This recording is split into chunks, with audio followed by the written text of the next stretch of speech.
funk, thoughts deep, boys steeped in the depths that he sunk. Big stress, depressed in the middle of fall. Sky gray, I late in the thick of it all. I wonder, how long can a human survive just staying alive or carrying the rest of the tribe? Waiting for the day to arrive or struggling dies, and I be doing way, way more than getting by. So why?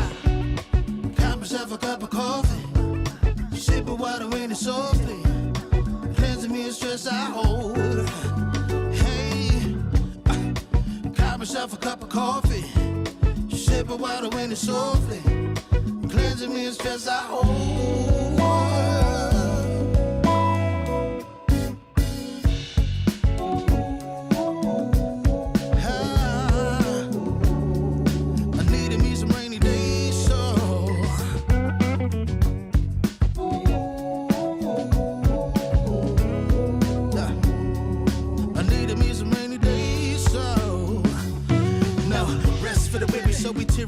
Realize life is so much more than just living a day. Every day I can sit and reflect and reconnect to myself and know that I've been given. See, giving up is not an option. So when I'm looking at gray skies, I'll be adopting a new way to deal with a test. Lord, relieve me of stress to bring me looking like we're blessings dropping. And so I got myself a cup of coffee, sipping water in it softly, cleansing me of stress I hold. Coffee, sipping water in it softly, cleansing me of stress I hold.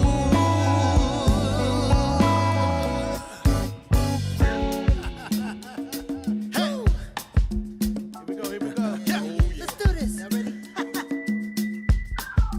1, 2, 3. In times of test, let no harm beset me, oh my Lord, oh my Lord. Test. Let no harm beset me, oh my Lord, oh my Lord. Woo.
Salute everybody. Salute. Welcome. I am Urban. Appreciate you tuning in to the podcast today.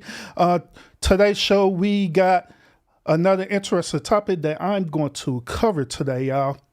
I was, just minding my own business on TikTok as usual, looking at different content creators, and also, searching for content as well too, because I'm not going to lie to y'all. Majority of the content I get comes from TikTok.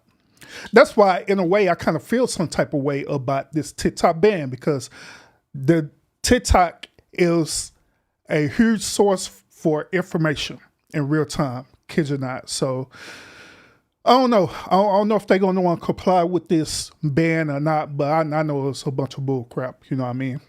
It really is. Then on top of that, a lot of people in America, they rely on TikTok for their source of revenue, and a lot of small businesses and a couple of corporate businesses as well, they are using the TikTok platform. So I don't understand it. Why would they want to ban TikTok? What's even more insane about it is that the very people who want to ban TikTok, right, they were the one who's using the platform. Kid you not. Maybe I'll do a show talking about that. But yeah, the very people who voted to ban TikTok, they use TikTok for their platform to try to push voters. Kid y'all not.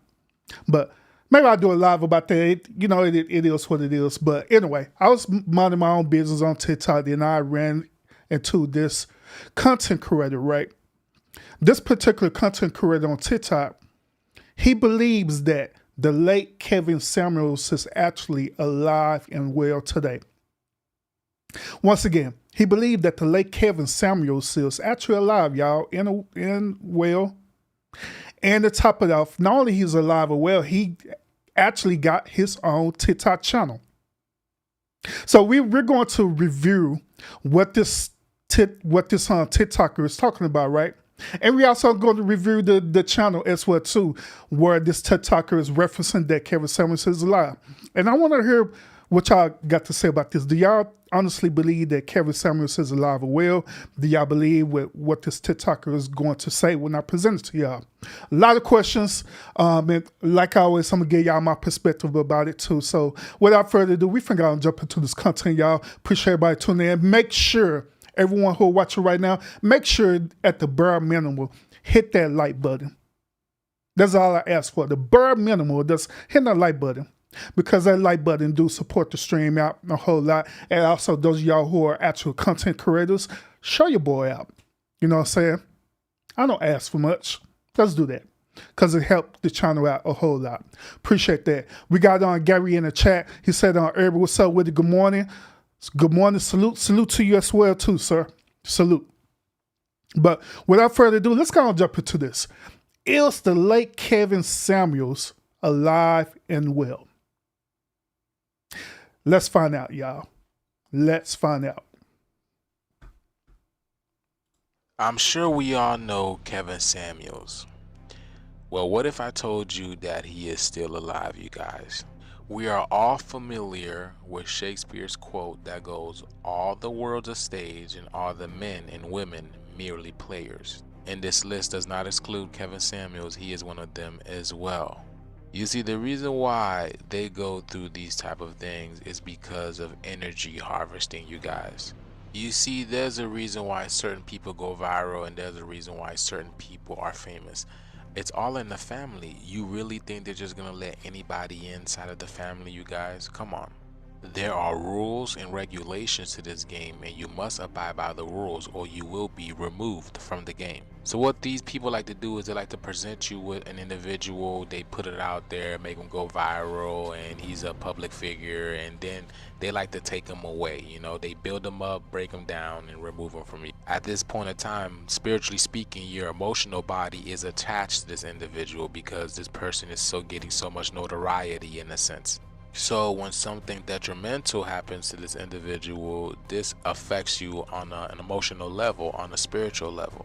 And then predicated upon the type of person you are, this can stir up different type of emotions because it could bring up, dormant memories and whatnot.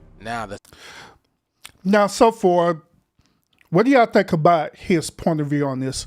I could explain to you what he's talking about. He's pretty much saying that there's a game that's been played with us as citizens of this country. This game is known as the elites. The elites is simply the people who are higher up, the one who overall controls the overall identity of everything that happens in this country, especially through social media. Under the elites, people also call the elites the Illuminati. They be referred to as being reptilian beings as well too. They also been referred to as being alien beings, the one Akuni, wherever we want the Kuninati, whatever we want to call them, a different type of alien species that decide to come and be secretly part of this world. So, what y'all think about it so far? He said that these type of people, the elites, is the one who's responsible for faking Kevin Samuels' death. So Kevin Samuels had a actual, as you say, death date where they wanted to fake him because he was part of the elite family. So let's continue. Saying go, truth hides in plain sight, and wouldn't you know it? You know, TikTok is such a great app because you can learn and figure out so much from TikTok. Now, I've come across this guy on TikTok. He goes by Silver Fox ASMR. I'm not gonna lie. I'm not gonna lie. This dude look like an older version of Kevin Samuels. I ain't gonna cap it out on that. I ain't gonna cap on that at all, y'all. That's crazy. That's crazy. Speak on the salute. Welcome, welcome, welcome. Salute. Huggy, what's up with it? Salute, man. And Huggy, he pronounced the word for me. He knew what I was talking about. Appreciate it, bro. What's up with it? What's up with it? What's up with it? But I ain't gonna lie. What do y'all think? This dude kind of look like an older version of Kevin Samuels for real. But let's continue. You guys should go check him out, okay? Now, I'll come across him and I'm like, man, this guy looks so familiar. And my wife also said the same thing too. It's like, yeah, I can't help, like, he looks so familiar. And the first thing that came to mind was Kevin Samuels. I don't know why, but Kevin Samuels. And she said it as well. It's like, yes, looks just like Kevin Samuels. So you know how my mind works, you guys. So I was like, let me break it down to see if this was Kevin Samuels. So this is what I did. Like I said, you guys, my mind works differently. So I had my wife write in the chat, Kevin Samuels, and you won't believe what happened, you guys. Kevin Samuels doesn't show up. Look, she puts, are you Kevin Samuels? Look, Navy is first and then her hidden sun right here. Look, and then Navy, can you lip liner and lip gloss? And then right after that is this person right here. Look, completely dismiss, are you Kevin Samuels? So pretty much he had his wife to comment on Silver Fox live show of doing I believe what he do what is known as a SMMR. And basically what people with SMMR do, they utilize these sounds, this do all this weird noise, you know what I'm saying? So that's pretty much what Silver Fox does. So she went on to his live show and asked him, are you Kevin Samuels? But he never addressed the comment. All right. So let's continue. Showing up. So I had to do it another way, like Kevy Samuels. Just put another way of Kevy Samuels. And look, Kevy Samuels, which would be in between Bella and basketball. But if you look, you have the basketball over here and Bella. Totally dismiss Kevy Samuels. Like, what is going on, right? Why is this? Why would that even be a keyword that would be on your block list to not even show up in your chat, right? So that means people can ask questions if this individual is Kevin Samuels and it's not even popping up. And this is exactly what's happening here, right now, y'all. Now check this out, y'all. So again, he goes by Silver Fox ASMR 69, okay? Now, Silver Fox ASMR 69 is also Silver Fox as Mr. 69. Again, it's all about the numbers, right? You have a 6 and a 9, which is 6. But check this out. You have 1 plus 2 plus 3 plus 9 gives you 15. 1 plus 5 is 6. So you literally have the 666 here. Even that looks a little bit creepy. Okay, so what he's doing right now, he's using a part of a coding system that's part of numerology, right? I forgot what was the name of the system that they use. It's in the back of my head. He might mention it, but that's what he's doing. He's using these numbers to try to correlate the spiritual reference that Kevin Samuels and this person Silver Fox is the same exact being. All right. Now, were you aware that Kevin Samuel was born in 69? In 1969? Wouldn't that be Mr. 69 or Silver Fox Mr. 69 as Mr. 69. Also, he has the 666 in his birthday, and he also has the 666. Come on, you guys, look at this. What do y'all think? I ain't gonna. Hey, I ain't lying. That dude that look just like Kevin Samuels for real. I ain't lying. I ain't lying. He look just like, or I would say at least the bare minimum, right? The bare minimum that he may look like Kevin Samuels' brother. All right. If he could be exact remnants of this dude sibling, then Silver Fox got it on the cool dog. But let's continue. The same hairlines, the same eyebrows, the same glasses, the same nose, the lips, yeah, the chin, come on, y'all, it's literally all there. All right, y'all still don't believe me? Check this out. So now, if you guys are not familiar with gematria, yeah, gematria, that's what it is. So basically, he used gematria, which is part of a number system in numerology, and he used this in a way to determine the spiritual reference of different people. All right. So if you go onto this dude channel on TikTok, that's all that he do on this channel. He did a show talking about when Kobe Bryant passed away. He did a system talking about that Kobe Bryant is alive. Did a system talk about a whole lot of people fake their death. So let's continue. I urge you to get familiar with gematria, because gematria helps you break down this matrix that we are in, this illusion that we are in, and Kevin Samuels is just playing his role, or his next role in that cage, which will be Silver Fox ASMR, also known as Huck. And the reason why you see Huck in there is because his new character goes by Huck, as you can see here. Hi, Huck.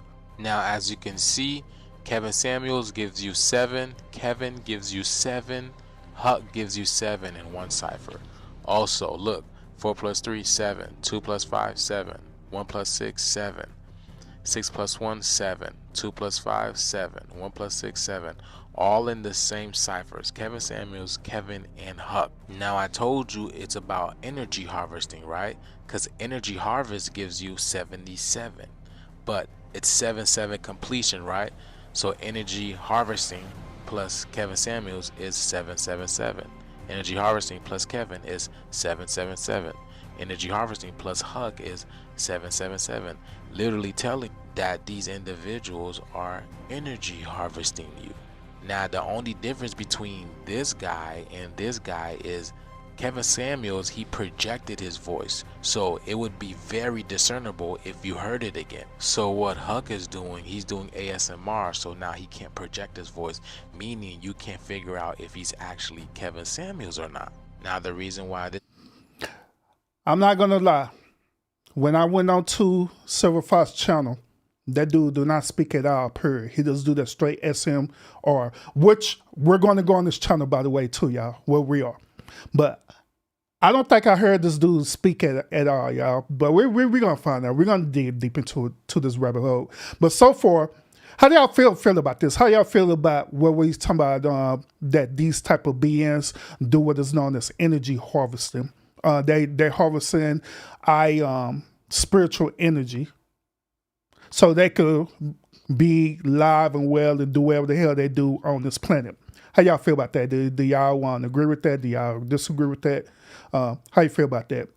And on top of that, right, we do have a solar eclipse that's coming up next month in April, and there's a lot of talks about that solar eclipse that's happening. A lot of talks talking about energy harvesting. As a matter of fact, people were saying that the recent storms that we had that passed through Texas and through the South, right? They were saying that the same projection is the same as that projection line that the solar eclipse was going to pass through as well too. So I'm just throwing it out there, y'all. Whether I agree or disagree with it, I don't know. I have no idea. I don't have no proof, no evidence whatsoever. But I'm just throwing it out there. So, but let's continue. This is important because it's about energy harvesting, you guys. All these people are fake. They're just the same people playing different characters over and over again. And they are siphoning your energy, your time, your money, your essence, your life force. You're literally giving them your energy every single day. And if you think Kevin Samuel wasn't down with the Freemason, here we go, throwing up the 666 again. He was born in 1969, which is 666. See, there you go, 3 6s right there. And then you cannot forget this. Before they get that, for us, Kevin Samuels being part of the Freemasons, I'm not sure of that, but I do know that that Kevin Samuels was part of the Divine Nine. So technically speaking, that's still Freemasonry, to be honest. And another thing too, I kind of want I kind of think about this too, right? That in the Christian Bible, it says that it was talking about how beings are in where there are principalities and stuff, right? Principalities and rulers at higher places. Now, when you think about it from a spiritual point of view, right, you think about that the principalities from a higher place, you're thinking it's talking about from the heavens above or from the earth beneath. You know what I'm saying? But that also could be translated as higher places, meaning rulers who are actually ruling in this country right now. Higher places could also be a person at a higher status, such as Kevin Samuels and a lot of these influencers who are out right now. Higher places could be politicians. Higher places could be presidents. Higher places could be different things, how the way you interpret it as. So I'm just saying, but once again, I'm just throwing it out there, y'all. Just throwing it out there. And yep. That's why I'm saying, Huggy, he said he was a Kappa, yep. He was part of the Divine Nine, yep. So, Gary said, hey, maybe it's possible. Maybe it's possible. Did Kevin Samuel go by Silver Fox? To my knowledge, I have no earthly idea, Gary. I never heard Kevin Samuel mention himself as being Silver Fox. And Queen Gertrude, salute, welcome. But let's continue, y'all. Let's listen to what this fool got to say, man. Were you turned in with Kevin Samuels at all? I like Kevin Samuels. I don't mind Shaitan. Shaitan is cool with me. I know Kevin Samuels is Shaitan. Wait a minute. He said that he knew Kevin Samuels as Shaitan? Wait a minute. He knew Kevin Samuels as Shaitan? What the hell? What the hell is that? Oh, goodness. Let me go back. Hold up. And then you cannot forget this. Were you turned in with Kevin Samuels at all? I like Kevin Samuels. I don't mind Shaitan. Shaitan is cool with me. I know Kevin Samuels is Shaitan. Shaitan. What the hell is a Shaitan? Hold on, y'all. Let me research this real quick, y'all. Let me see what Shaitan means. Give me one moment, y'all. Shatan. Let's see what Shaitan. Oh, okay. Shaitan means a jinn or a demon or a devil. All right, or Satan. That's what Shaitan means. All right. So once again, it's a Islamic belief system. Matter of fact, I'll put it on the screen, y'all. I'm gonna show it to y'all. I'll put it on the screen. Hold up.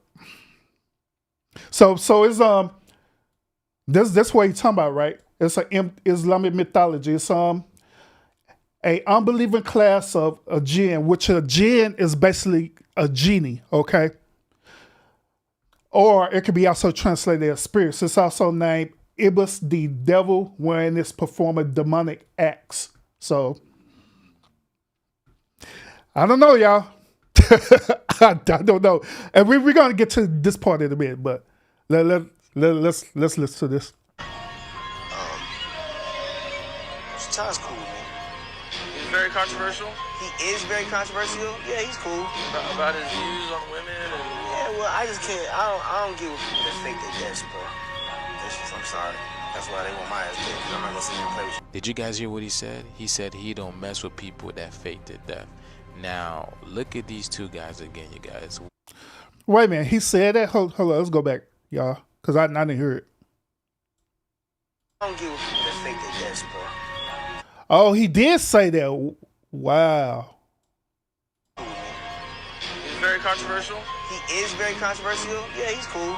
about his views on women and Yeah, well, I just can't. I don't give a that's fake they deaths, bro. I'm sorry. That's why they. Wow. That's crazy, but let's continue, y'all. Once again, I'm just putting it out here, y'all. So They want my ass dead 'cause I'm not gonna sit here and play with you. Did you guys hear what he said? He said he don't mess with people that fake their death. Now, look at these two guys again, you guys. What do you guys think? Since it's all about energy harvesting and we're all on this big stage and every character and every player's a character, what do you guys think about this? Don't you find it weird that we can't comment Kevin Samuels on his live, right? Don't you find that weird? This video is strictly for entertainment purposes only. I am only raising awareness to interesting situations during these interesting times. I just want you guys to see this huge game that we are in, this huge labyrinth, and we're going through it over and over again. I'm just showing you guys how to have discernment for these type of people. But let me know what you guys think about this video. Like, comment, and share for more videos like this. Thank you for tuning to my frequency. Let's get this shift here. all right, so once again, this content creator on TikTok, his channel is called the Conscious Loose. All right, with a J. So his TikTok is right there on the screen right now. If y'all want to check it out for yourself, by all means, you could do that. You can do that. Check it out. All right. So, but what do y'all think about his perspective about this? That he said that the late Kevin Samuels has literally faked his own death, and he's alive and well through this current content creator known as Silver Fox. How y'all feel about that, dude? Do y'all agree with that? Do you disagree with that? What will y'all think? What will y'all think about that? I mean, different stuff that he put out there. You know, it's I don't know, but I don't know. Let's go to comments real quick. Once again, salute everybody who tuned into the stream. Make sure that y'all do the bare minimum and hit the thumbs up, man, because I ain't lying, because they really do help the channel out a whole lot. So appreciate that. All right, so in the comments, Huggy, he said this, best believe he was one of them. People watch and paid attention to Kevin and act like Tommy Sotomayor never existed, which, you know, I could agree to that. Then he followed back and said, there's no Kevin without Tommy. I could agree to that too. I could honestly agree that Tommy Sotomayor was the architect for the existence of different other people in the manosphere, which is O'Shea Jackson and all the rest of these players who were in the one manosphere. Tommy Sotomayor was also the one who was a part of creating the red pill community, the blue pill community, the purple pill community, the black pill community, the pink pill community. All this came from, be truthful, it was through Tommy Sotomayor. That's going to be real about it. So yeah, I agree. I agree to that. I absolutely agree. Yep, even Osei Jackson agreed. Yeah, he said that. Yep, I agree. Scorpio, welcome, salute, welcome. Kevin was on the Atlanta TV series with Donald Glover. Oh, really? I didn't know that. I didn't know that. What do you think about Tupac? Go to his channel. Yeah, if you have TikTok, go to his channel and find out. All right. And this the episode came out after he died. Okay, cool. So let's check out Silver Fox, okay? Let's check out Silver Fox and see about all this, all right? Now, this is on Silver Fox channel on TikTok, okay?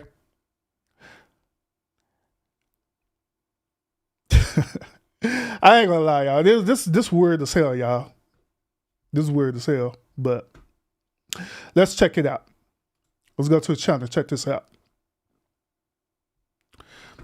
All right, so this is him doing the SMR. You never tried that loss, but listen, try this right, and it smells delicious. Seriously, it smells delicious.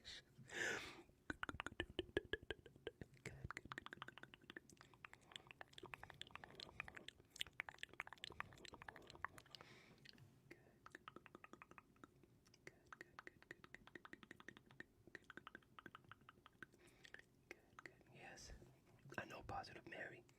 Nobody does makeup like me. And I don't have a big head. I just know that I'm good at this. I mean, he's talking, he does whispering.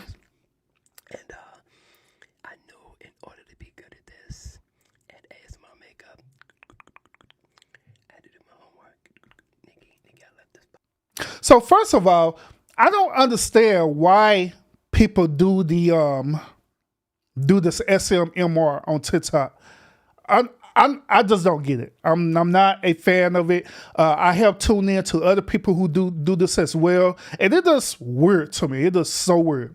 I don't know how making these weird sounds is relaxing. I just don't get it. Now I can understand when you listen to like certain frequencies, right? Like you go to a YouTube channel and they have on repeat of the rain and different like that. I can understand that, or a certain type of music. I can understand that due to the frequency, but this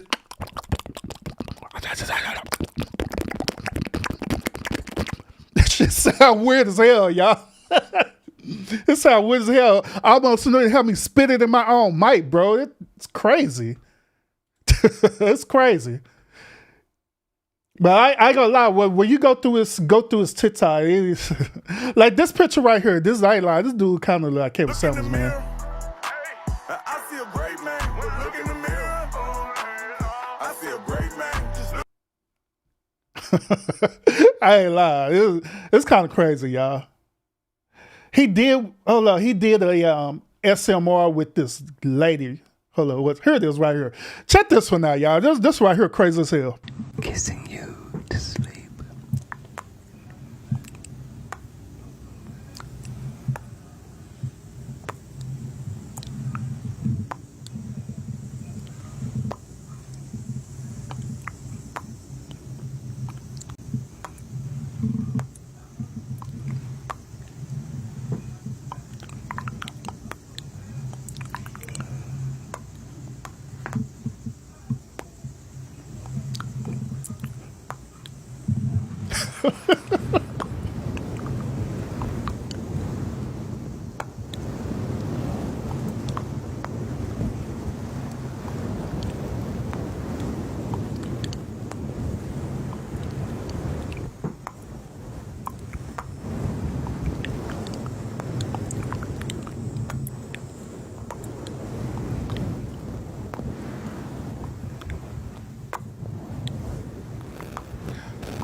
Bro, what the hell? Kissing you to sleep. Hold on, what the hell? Hold on, what the hell, man? Oh, hold on, man. Dang.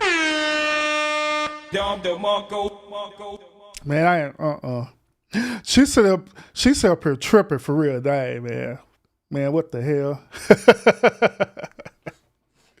Oh my God. Hold on, I'm finna research that right now, Huggy. Did you say type of Atlanta? ATL. Atlanta, Kevin Samuels.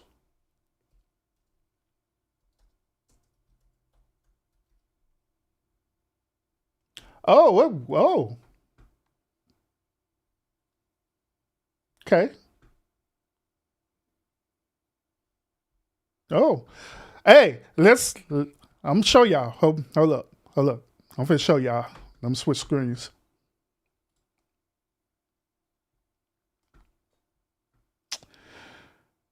All right.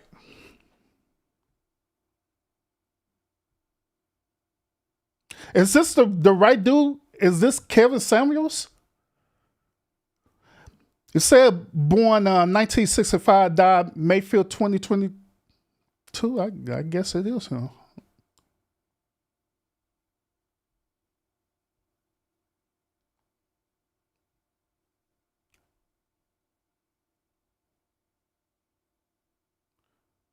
Oh, he was a professor or teacher in a college episode? Okay.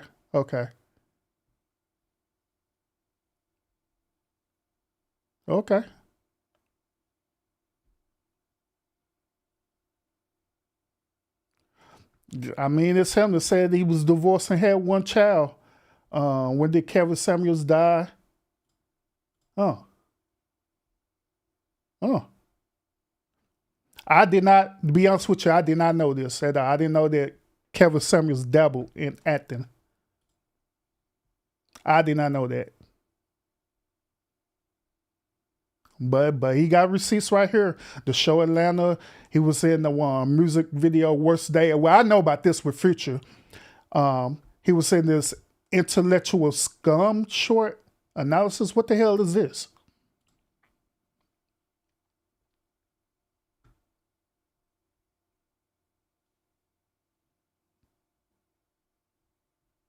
Huh. Look at the photos.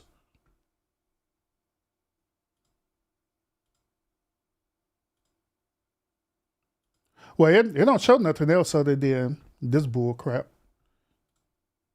But yeah, I didn't know that at all. That's crazy. That is so weird. That is so weird, y'all.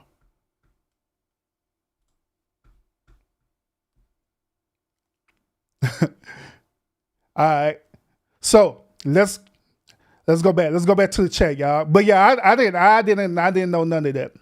He was a professor or teacher on the Atlanta episode. He said it's on YouTube as well too. I can check it out real quick. Season 3 of Atlanta. Then on Gary, he said Kevin Samuels was born in 1969. The prior video said, okay. He had no kids. He was a stepdad. All right. Then Huggy said, I think he was a fruitcake. No legacy. That's so sad. That's how you know Tommy got rejected all the time. They're rejected by all those elite names back in the backyard of Atlanta alone. So, Huggy, let me ask you this question. Since we on the topic of elites, right? Do you believe that Tommy is part of the elite as of right now? Or kind of was a part of it, but he did certain things to gain their disapproval of him, and that's the reason why they rejected him on all these social media platforms. Like he can't go on no platform, not even TikTok. TikTok is not even owned by the United States. All right, it's owned by Biotech. Biotech is owned through the Chinese government, so it's not even owned by the United States. But even when he go on TikTok, they be set up here tripping with him on TikTok. So do you believe that Tommy Sotomayor had did something to the elite, so probably said something on one of his shows that triggered the elite, and that's the reason why he's no longer on YouTube? So he tried to be on Rumble, can't be on Rumble. To my knowledge, barely surviving on OnlyFans if he still got that active. I'd have seen him do shows on TikTok a lot until some reason his channel get deleted or terminated. Where else platforms he been on? IG, all these different social media platforms that Tommy Sotomayor tried to be on. Every single time they stop him. Every single time. But before then, prior before that, he was going on, news media outlets, right? Doing interviews, all kind of stuff. So, just like I say, it's just speculation to me, but what is it that, what if Tommy Sotomayor did say something to the higher ups that pissed them off? So much so that now they remove him from all the platforms.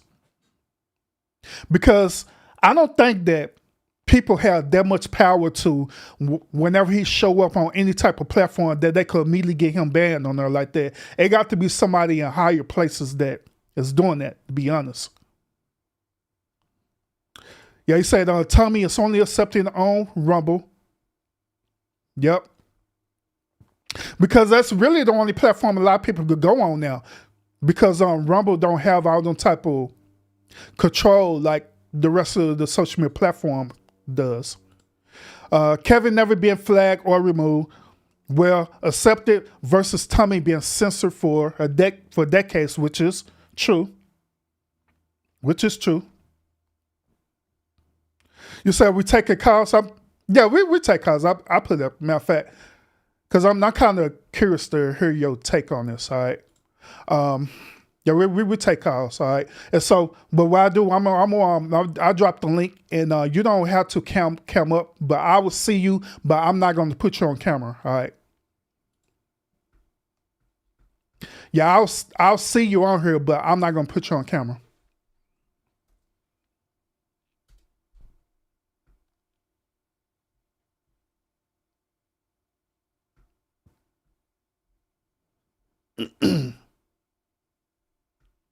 Yeah, because I'm kind of curious on your take with all this, Huggy.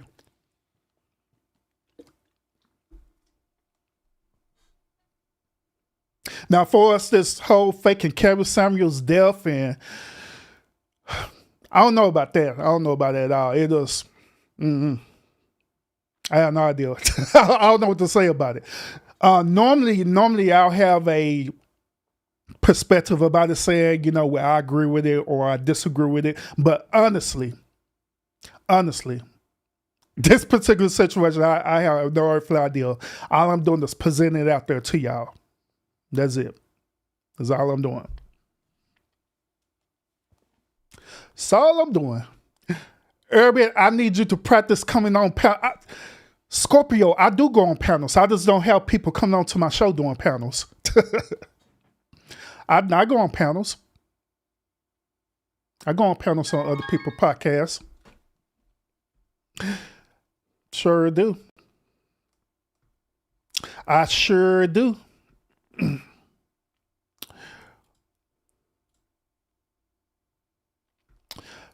All right.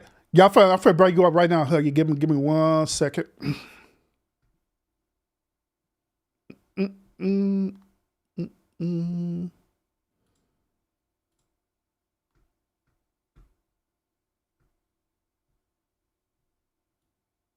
All right, Huggy, go ahead and unmute your mic.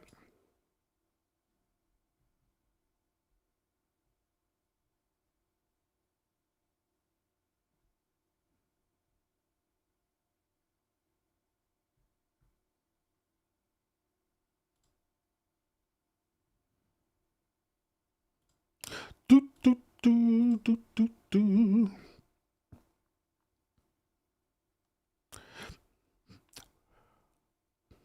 I see ya.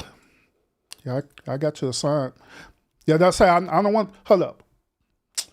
Yeah, because I don't want to put you on camera unless you want to go on camera. Then I will. But let me remove you from the green room. Hold up. Yeah. There you go, bro. My bad. I said, yeah, my Oh, bad. you I can had you in the green room still, bro. Sorry. What's going on with you, man? So I'm good, bro. How you doing? I'm doing wonderful, man. On a wake up in this afternoon, I said, damn, went in to make me a sandwich. And I was like, oh, Urban Line.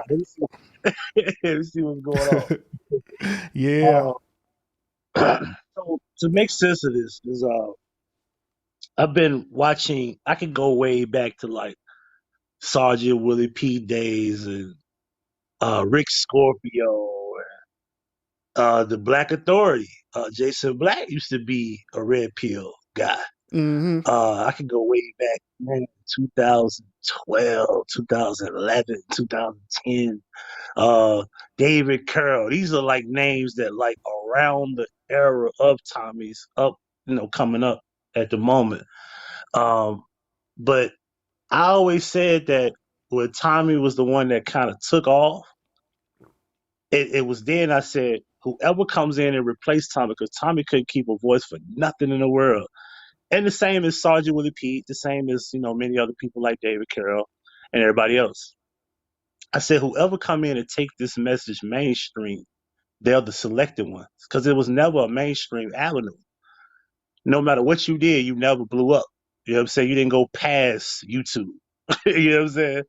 Mm-hmm. And all of a sudden, I was like, who is this Kevin dude? Because when I had looked back around the time I caught wind of him, he was selling cologne. And he was Yeah, talking about facts. how to dress.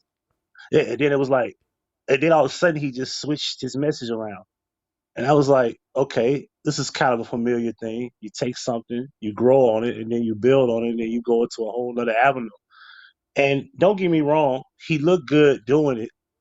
he just wasn't, he just didn't know how to do the fadeaway jumper like Jordan. He just knew how to put the Yeah. jersey on. He knew how to dribble. You know what I'm saying? He couldn't do the crossover move. He couldn't do the Euro step. He didn't know how to shoot threes. He just had a nice little jump shot. He Hmm. could put up 5-10 points, but the 5-10 points a game was good enough for people to appreciate him more. And then you ignore the people that's putting up 35 and 40 a night. You know what I mean? So, and I'm not trying to take nothing away from him. He's just a surface level, informational guy. It was pretty, it was pretty obvious when I saw one discussion that he had, and I was listening to it, and it was kind of like I heard this discussion before. I literally got in Tommy's ear. I sent him a message. I said, "Here go a video of you talking to this girl, and look at him talking to this girl on his platform." And it was word for word exactly the same. It was quite scary because I was like, I said, he's stealing your shit. He's just coming up with his own way to portray it like a reenactment. And then I saw that was kind of like one thing, but Tommy was like, "Oh, okay, yeah, maybe not." He kind of brushed it off. And then I saw there was one key thing that I noticed. He would do these things, and he would start saying things like, "Oh, my grandmother said this, my grandmother said that." And then one day Tommy came out and said, "This is how you know he stole my life. He claimed to have went to college. He did, but he claimed to be wealthy. He wasn't wealthy. He lied about that. Even though he did go to college, he wasn't really a wealthy guy. He didn't have money like that because that was a lie. And then try to pass you off as everything that was considered a message he got from his grandmother. He said, "Well, look, I got news for you. To let you know he stole that from me. My grandmother never said none of this shit. I would Hmm. say that to make it feel comfortable when you hear me say it. That's how you know he stole it from me." Saying that his mother said that his grandmother said that men are dead or in jail or in hell because of a black woman. No, I came up with that. I would say my grandmother said that. And he used that same quote. That's how you know he was stealing from me. And when people heard him say that, they were like, "Oh, yeah, it's making sense now." Yeah, because Tommy just made that up. He tried to run with it like it was really a story. Hmm.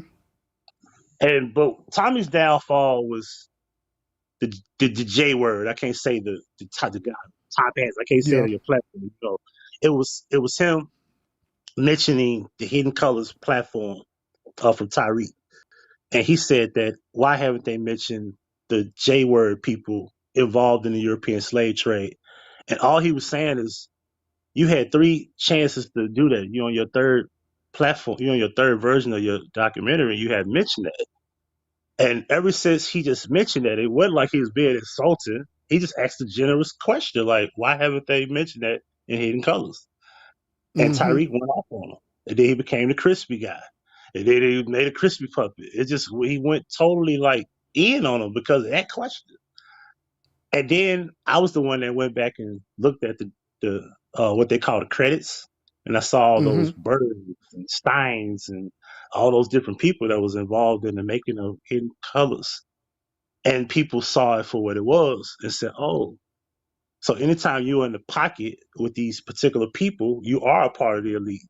When you're in the pocket of some of those people in Hollywood, you are a part of the elite." Now, Hmm. we like to be in denial about a lot of things, but it isn't. It's very strange that you will see a few of those guys, not just Tommy, Minister Jap, was getting Hmm. strike flagged down. Yeah. It's still to this day, Ugly. Mr. Just still getting struck down for certain videos. That's why he have to be more strategic with his topics now. Yeah, you know what I'm saying? And don't get me wrong. Tommy had to like, because him and Tommy was beefing at one point. But Tommy had told him like, "Yo, you got to do it this way, and then when you get done with that live, you got to take that down because if you're too hardcore, they're gonna come back and they're gonna double back and strike you."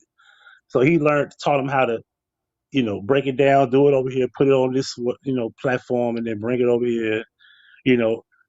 And what happens is that people can't be too hardcore. But see, Kevin could do it, and it was no problem. I never seen nobody flag Kevin. I never seen him get shut down or anything. So what I'm saying to you is that Kevin was like what they got to how to make sense of it. He was a guy that took everything from all of these people, BGS, Ibmore, Minister Jap, uh, and a few other guys. So Obsidian Radio. He take a lot of this stuff from different people who were doing the same thing that Tommy was doing. You know what I'm saying? Mm-hmm. Tommy was just in his own league. Uh, and that's what it was. He just took more from Tommy because he studied him. O'Shea had slipped up one day and said to Tommy himself, "Man, I can't stand you, but fuck you. I like you, but fuck you, nigga. That type of like he got a love-hate relationship with Tommy for Mm-hmm. no reason.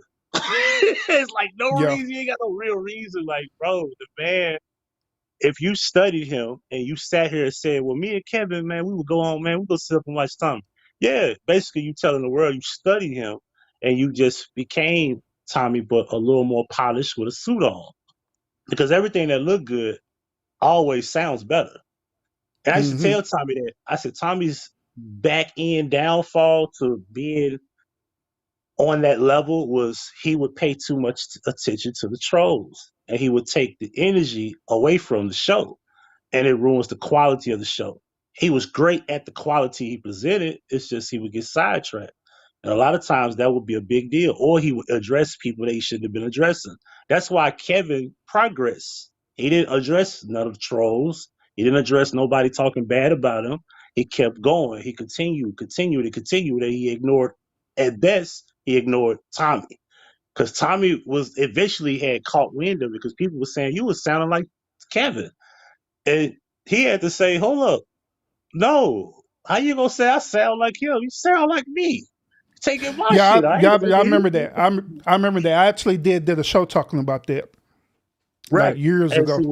when he caught wind of it, that's when I was telling him, like, bro, the man taking your calls and reenacting them. Like, it was pretty obvious. Like, he would, like Kevin was very clever. He would, like, train the caller to say something because it was all in that. You know what I'm saying? And he did the same Mm-hmm. thing. Oh, no, don't get me wrong. Kevin was very helpful, but why was he so accepted by these people was pretty obvious. He was a part of the elite. He was able to go on shows and he was able to get named, and then now he's in videos and movies. Now you can't ignore him because if you throw a person in the limelight of the elite and promote them, you're gonna watch. You're gonna come Mm-hmm. back. You're gonna be right there because, and then don't get me wrong, the production value was great, but just because you could look good on stage with a suit on, don't mean you that smart. Mm-hmm. And that's all it was. Yeah. It was the Yeah. perfect storm too, but it was 2020. You know what I'm saying? It was a Mm-hmm. pandemic, so that all worked. Mm-hmm. So once again, do you believe that Tommy Sotomayor was part of the elite at one time and he just screwed himself over? Now he never was. I would look forward to seeing like, let me see if Tommy one of them people, because I would watch it and I would be like, man, he was supposed to go to Breakfast Club. Charlamagne shut him down, didn't bring him on. He was supposed to do a lot of things. He was supposed to be working with Umar. Umar, cut him off. He never really got a chance to really be in the limelight. The most he would get was like maybe a feature on Fox News or CNN for about 5 or 10 minutes, and that's probably the Mm-hmm. most he's ever gotten. He ain't never been in no big movies. He was in a small movie with a bunch of white people called, what was it called? Drugs and Other Love. He was in that movie for Mm-hmm. like 2 or 3 minutes, and he was a handicap. He's a handicapped dude in the bathroom, keeping somebody out the way. You know what I'm saying? So Mm-hmm. he never had the mainstream elite there. Like when he was on Vivica's show, they booed him. He was the enemy of the show. You know what I'm saying? He was the Mm-hmm. bad guy. Yeah, like that's a way that, like, basically let's say like, yeah, we'll bring you on, but we're not gonna show favoritism to you. But they didn't do Kevin like that. Mm-mm. They didn't make him get the boos, and they didn't flag him, and he didn't take none of the bullets. That's why I tell people, you only appreciated Kevin more when he died, but they will probably say the same to Tom if he died around that time and Kevin would have been up. Yeah. Yeah, they actually made Kevin into a martyr. Yeah, because the whole insult to Tommy was you can't talk about him being broke, you can't talk about him not getting girls, you can't talk about nothing. But you know what they always will say? You wish you had numbers like Kevin. because they found something to compare him to that was doing better than him. So now Mm-hmm. they got some way to insult you by somebody that's going up and you staying stagnant. Mm-hmm. So through this stream, do you think that this person, Silver Fox, is Kevin Samuels, or do you believe this dude is dead and gone? Period. It's a very interesting theory. I'm gonna have to get into the features to kind of look at the features, and anything's possible when it comes to Hollywood. As long as I know he had a taste of Hollywood's production value or the taste of promotional value of Hollywood, I'm gonna always be curious about you. Like, how Mm-hmm. genuine are you, or are you just a puppet? Because Kevin was clearly a puppet. That was pretty obvious. You know what I'm saying? And he was accepted. So I wouldn't put it past him. Like, I just thought it was weird. Like, you notice how he died and the whole girl situation. Like, what happened to the girl? Like, does anybody question what happened to her? Where she's at?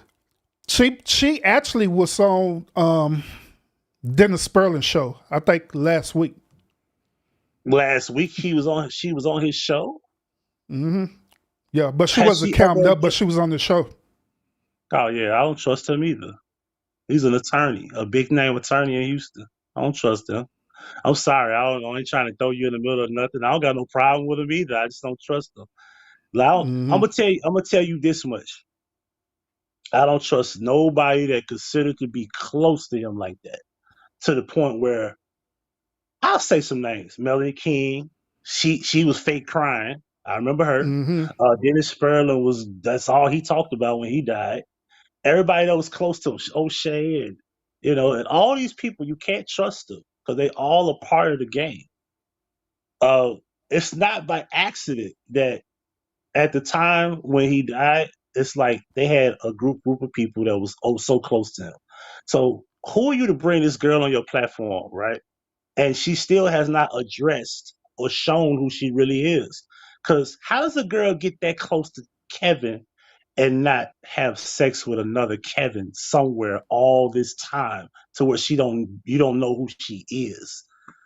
Because one thing about horrors is horrors are universally sound. They want Kevin and they want somebody better than Kevin and they will get somebody better than Kevin. But why haven't we heard this girl with nobody else? That's an interesting perspective. I never thought about that. How did she get close to Kevin and we don't know who she is? Yep, that's interesting. That's a good question, bro. Yeah. That's a good question. So salute to everyone in the chat right now. San Jose, I see you. Appreciate you.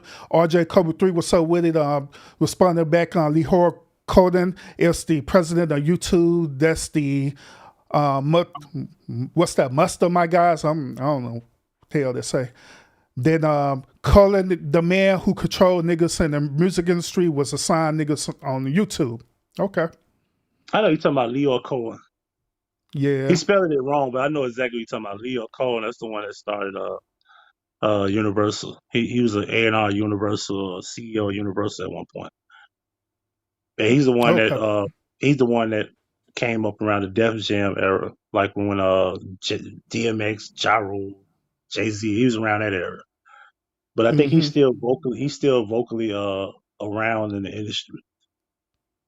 Okay.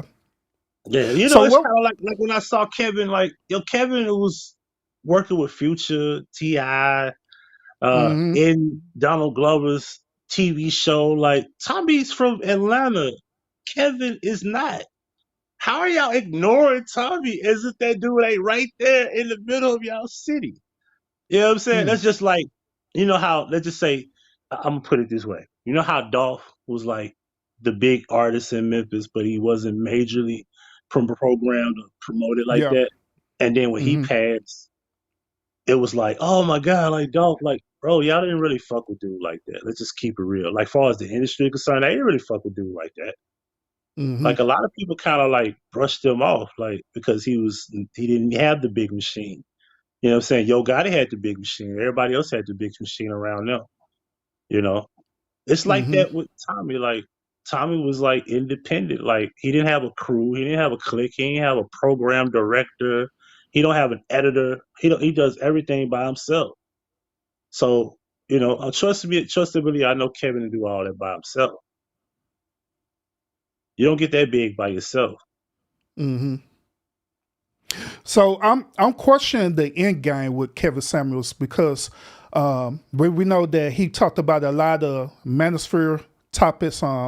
Of course, red pill as well too. So what's the overall end game with him, and why the league decided to choose him? And I know it can't be just because he dressed nice and he could articulate himself. It had to be some type of goal behind it. The Divine Nine, you mentioned it earlier. He's already one of them. It's just he was just selected at the time because come on, like if that was the case, who wasted a 50 something? Then you want to be a red pill YouTuber? You know what I'm saying? That's a good question. But that's he just selected at the time. It's the same thing with Charleston White. Charleston White is 10, 15 years ago, of course he was an activist and he was helping people in the community to get, teen juveniles out of jail and try to get people, less time and freedom for falsely accused crimes or whatever. Yeah, nothing can't take none of that away from him. But this whole antic thing that he does now, it's no different than him being like that because Tommy was somewhat like that, but he's just a little bit out of control. But notice how everybody's receptive of Charleston White. Pay attention to it. Like Cam Newton had him on his platform. He's been on every platform you can imagine. Charleston has been everywhere, has been able to do everything, and he's been known by everyone known to man. But why hasn't he been canceled? He said way more outlandish thing than Tommy could ever say, and he's still able to go sit down with Cam Newton next to him, and then have a platform and be able to make as much money as he made. You know what I'm saying? They even let him in doing stand up. Tommy couldn't go back to doing stand up, and Tommy used to do stand up at one point. It's like you see these people come out of nowhere, they're able to do everything Tommy ain't able. But they canceled Charleston White platform on YouTube. He's able to bring it right back. Is it? Because I haven't seen though. Is he back on YouTube now? And now he don't need YouTube. Like, look at how he was able to go to Cam Newton's platform. Yeah, like I see him on other people's platform. Yeah, Cam Newton being on Cam Newton no different than being on Club Shay Shay.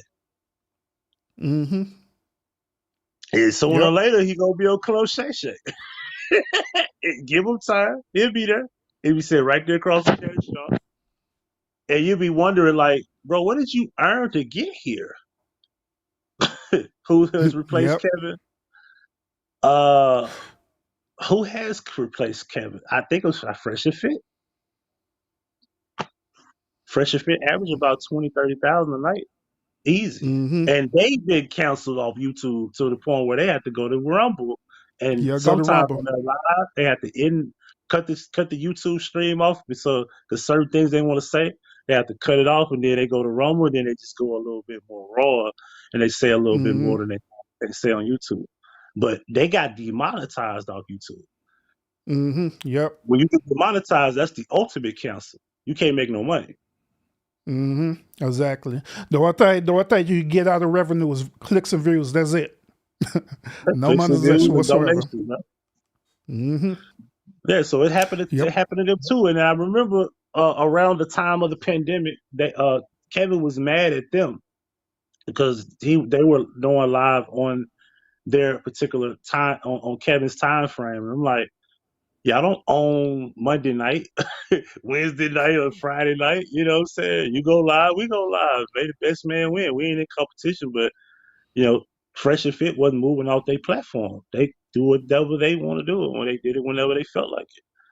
And it seemed like when Kevin died, there was no neck and neck thing. And eventually, all those numbers that Kevin was getting, they went right over to Fresh and Fit. And I think Fresh and Fit is more genuine because they're not just having a show and kicking chicks out and talking shit and just having a genuine discussion with women. They actually show men how to make money, how to get in shape, and how to become the better man of yourself, because their message is not get women. No, get yourself together, and then you could talk to women, because before we teach you how to talk to women, you got to get your money and yourself together and your health together.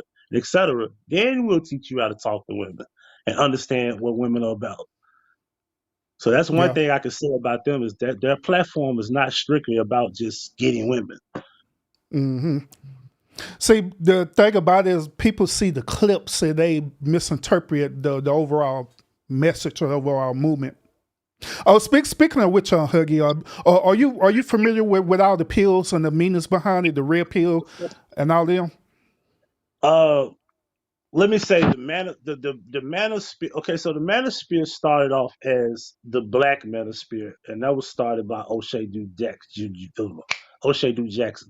It hmm was just the black manosphere because it was strictly about men of the manosphere that were black YouTubers who talked about men's rights, right? That's how it started.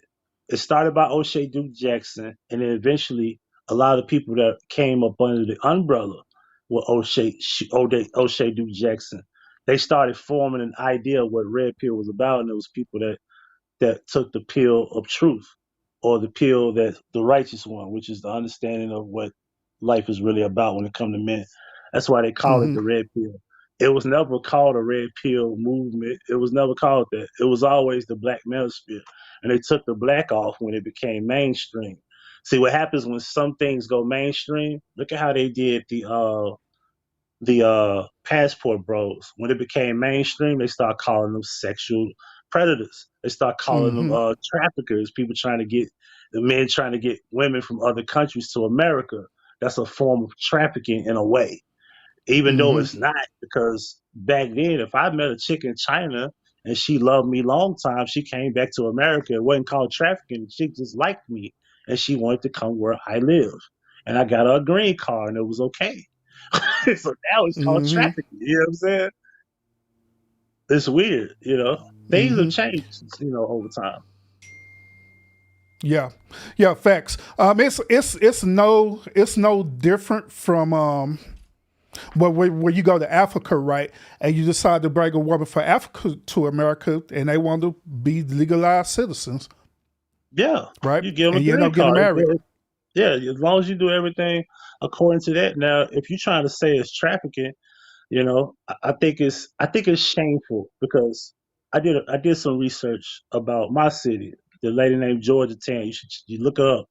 When you look up hmm Georgia Tan was trafficking children from California to New York and using Memphis as a mecca to do it all by way of the mayor named E.H. Crump and a juvenile court judge. I forgot her name, but I did a live feed about this.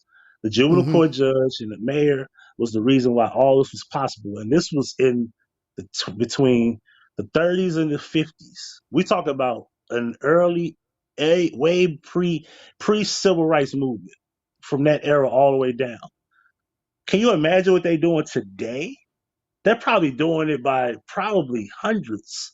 It could be hundreds of different people trafficking children all over the world and making millions of dollars and taking children away from their real parents and then giving them to well-off people, because that's what Georgia was doing.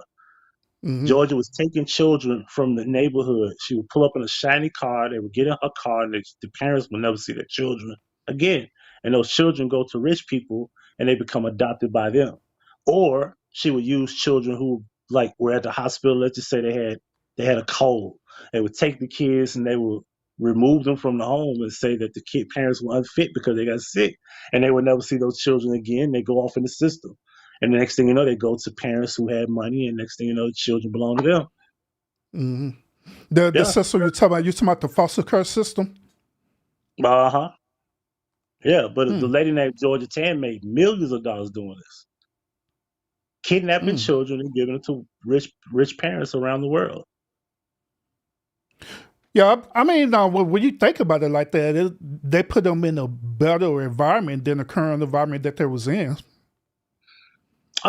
Well, in a way, like let's just say, like if we're in the hood, right, and my child went outside to play, and she's 2, and a lady named Georgia just pulls up in a Rolls Royce, and the kid jumps in the car, and you never see your kid again.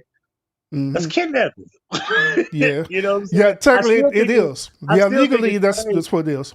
Yeah, I still think it's strange that as a father, a parent to your kid, if you was to say, "Well, I want to take my son home for the weekend," and the mother of your child could tell you no. And if she says no, she calls the police. They could lock you up for kidnapping. Mm-hmm. So why was this lady was able to do this, and we don't look at it like that? As today, I'm pretty sure they're doing it on a grand scale because we kind of laugh and joke about trafficking children now, like it's not that serious, but it really is because if it was happening decades ago, I can only imagine what they're doing today. Like today Yeah. is where you can do a lot of things by programs, computers, and cell phones are more prevalent, and frequencies and networks, and you can do all this stuff by, you know, we got different ways of transportation. Bigger, stronger, faster cars, and we got planes that are much more available, and now we got all these different ways to deliver things, and we can order groceries from home. Everything is at a grand scale now. I'm pretty Mm-hmm. sure there's 100 Georgia Tans in this country alone that we don't know about, and a lot of them are under the radar. It goes back to where they talk about how children are being sold on the black market, but we don't have no Yeah. proof. But back then, they didn't have no proof. Like my dad was the one that told me about Georgia Tan. I had never seen this on the news. I never seen this, and I'm from Memphis. Like, why don't I know about this before? My dad just had a discussion with me in the middle of the day, and you know about this man like Georgia Tan? Like, yo, let me show you this building over here on Union Avenue. He said this is the building where hundreds and hundreds of dead children were being shipped, and they would end up become missing or would be considered dead. And in this property alone, they had children buried that were dead on the property, Mm. and they were missing children. And that's just one of the things. But it goes back to, well, it's a bad thing if I go take a chick from another country and bring her home to me in America, and it's my woman, and it's me giving her the green card, and it's my right as a human being. We're both adults. Like, can we do what we want? But that's considered trafficking in a way. Mm-hmm. But do we care about the children like we care about adults? No, they don't. They care more about adults than children because, trust me, children are just being taken from home. In most cases, when you hear about a story of let's say children end up, unalive in the hands of their parents. And then you always hear Children's Services made a visit back in such and such. You always hear that, don't you? Oh, Yep. Children's Services came to the home back 5 months ago, and because they dropped the ball. It'd be it's a lot of blood on Children's Services hands. They don't do their Mm-hmm. job. I've seen these people say they coming to see the parent to go check out the home, and they don't show up. They don't even show Yeah. up. Just to say they showed up. Well, I could give you a different perspective about that because through my line of work, I had to work with Child Protective Services on different cases. From their perspective, right? It's not the point that they're not doing their job. It's more of the policy. Policy is what prevent them from doing what is considered right or wrong. Well, whenever, like, say, for example, when they have evidence that a child has either been abandoned or a child has been abused, instead of them directly going and correcting the problem, which is removing that child from there, they have to go all the way around through policy. And policy is also tied into certain laws of the state. So they got to go through this whole entire process in order to get that child removed versus just removing them right then and there. And so sometimes that process will take a very long time to happen. And by then, the parents who are the aggressors, right, they'd be able to do something to this child. They probably they'll remove the child, put this child somewhere else, or they probably even have unalive that child. Well, yeah. I'm not saying they don't do their job. I'm saying that once they do get through those policies and they got the opportunity to just make a visit, because of course you can't just pop up in the same day. Like, you can make a visit, but as far as like making the type of visit, like you could probably come there and speak to, the child and the parent or whatever. But it takes a few days to make it to where let's just do a full sweep and let's look at the entire house and let's get it to know every family member and how many other kids does this parent have or whatever. I just thought it was weird because you always hear the same, like whenever there's a child that passed away, at the hands of a parent or someone that the parent may know or in the home. 90% of the chances that children's services came to the home and blah blah blah blah. And it's Yeah. always children's services was involved, but they didn't do the right thing. And then you discover what the house looked like, and I was like, but this was 2 weeks ago. You were just here. You mean to tell me everything was spotless, and then all of a sudden it's trash everywhere. All of a sudden it's this, that, and the third. It looked this way, but what were you 2 weeks ago? You looked at this and you didn't say nothing, and it'd be bizarre to me. Like, Yeah. but then it took for me to go through a situation where accusations was on the table with my kid, and you pop up at my house and, oh, you want to talk to my kid? You talk to him. You get him to tell you everything you want to know. He was 13 at the time. I tell you everything. Oh, everything is cool. And then here come Monday. Oh, we need to talk to his mother. We need to talk to his sister, his brother. We need to go to the school, speak to the teacher. I'm like, yo, you just heard from the horse's mouth that none of this exists. Like, there's no watching of, the P word in the house. My son never seen this stuff at 13. So I get it. And then eventually, when she was able to talk, the mother of my child was able to just finally talk to them, they throw the stuff out because she refused to communicate with them. And if she never wanted to call them, they would just kept me on an imaginary leash with these accusations just sitting over my head. After they just spoke to the son, they just spoke to the 13-year-old child. They spoke to me. I think that's good enough, right? Yeah. So then you wait for the mother to finally say something, then they want to throw it out. But I'm like, they don't do those. I've never seen them do women like that. Maybe I'm wrong, but in Tennessee, it could be a state thing. 'Cause I know in Tennessee, especially in Memphis, if anybody from Memphis that watches this watching it now or watching the replay, we know them chicks do not. And I'm just speaking for Memphis or Tennessee. They don't really care. I rarely see them do their job. So salute to everyone who's watching the stream right now. Now we are talking about the Kevin Samuels fake is death or not, and also we are now streamlining into some more interesting conversation. We was also talking about Tommy Sotomayor and how the way Kevin Samuel was using Tommy Sotomayor to boost his content, and also we was talking about how the way the elite was using Kevin Samuels as a catalyst to boost how the way he is right now. And so the reason why we in this conversation talking about CPS is because we was talking about the Passport Bros, and Huggy made a point saying that the Passport Bros is when they make accusations about the Passport Bros, in reality, it's similar to trafficking. And so we just start going into this conversation about that, about trafficking with adults versus trafficking with children. And so that's where we're at right now in the conversation. Salute to everyone in the chat. Joy, I see your chat. I'll be seeing you there. Kenya, salute as well too. I want to be clear. I'm not saying that trafficking. I'm saying that once they hit the mainstream, they labeled them sex traffickers. Yeah, once you get into the mainstream, they could call you whatever they want to call you. And I remember it was Fox. What was it called? Fox Soul was the one that caught wind of it, and they said that they were sex traffickers. And once the mainstream calls you that, you got to start either defending that or you got to live up to that title. And it's a form of, they started looking at them like they were terrorists. And my guy, Super Sly 75, shout out to him.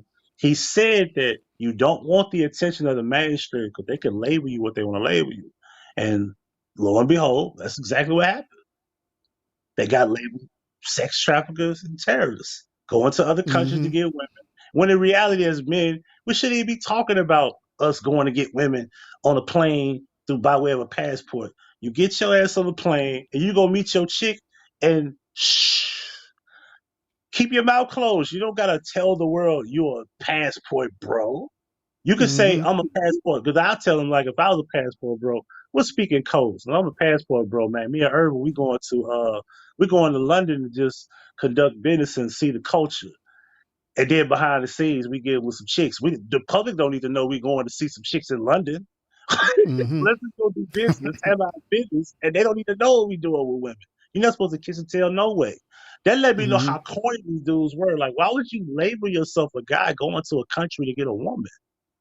If you Yeah, want to go I get your woman, keep that quiet. I did a show. I did several shows talking about the one passport bros. Now I understand the whole point of what they was doing to ultimately find a wife outside another country to bring them to America.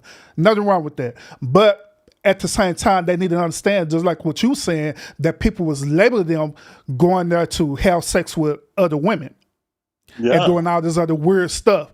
And that was bragging about it. It was some dudes who was calling themselves passport bros, but technically there was a passport bro that was going to another country having sex with other women and making the right. actual passport bros look bad. So Yeah, I said on my show that you have to distinguish the difference between the two. yeah, you're a trick on the play. Exactly. I was like, you ain't no different from the women going to the Dominican Republic or the Jamaica doing the same exact thing. Yeah, getting dick in the Dominican Republic, Antigua, Puerto Rico. Like, come on, we know Mm-hmm. what's up with that. The girl Yep. trips. We call them girl trips. See how Yep. they'll Stella call it got a girl groove trips, back. but they not saying they passport girls, and they call it girl trips. I.e., we going to have some dick in multiple fucking places where we going, and we go all get together. We gonna do it and come on, and you don't know about it. See, girls know Mm-hmm. how to speak in codes. They know how to keep their mouth closed to a certain degree. You know what I'm saying? That's why the code is already understood now. So when girls say they're on girl trips, if you got a girlfriend and she on a girl trip, leave her alone. However, I will say this. I look at it like, bro, like you shouldn't even be looking for no woman outside the country if you ain't traveled your own country. Most of these people ain't never been to more than 2 or 3 states. Talking about they Mm-hmm. want to find a woman. Like, yeah, just because your backyard in Chicago is not that great and you've been to the north, south, and the west side, maybe you need to go to Indiana. Go to Missouri. Mm-hmm. Go to Cali. Go to Texas. Travel. I tell people, yo, being on the East Coast for the last year now, it's night and day compared to the South. And it's just we Yeah. just talking about black women. Black women are night and day up here compared to where I'm from. In the South in general, like that goes for Georgia, they go for Texas. Black girls up here are different. White girls Mm-hmm. up here are different.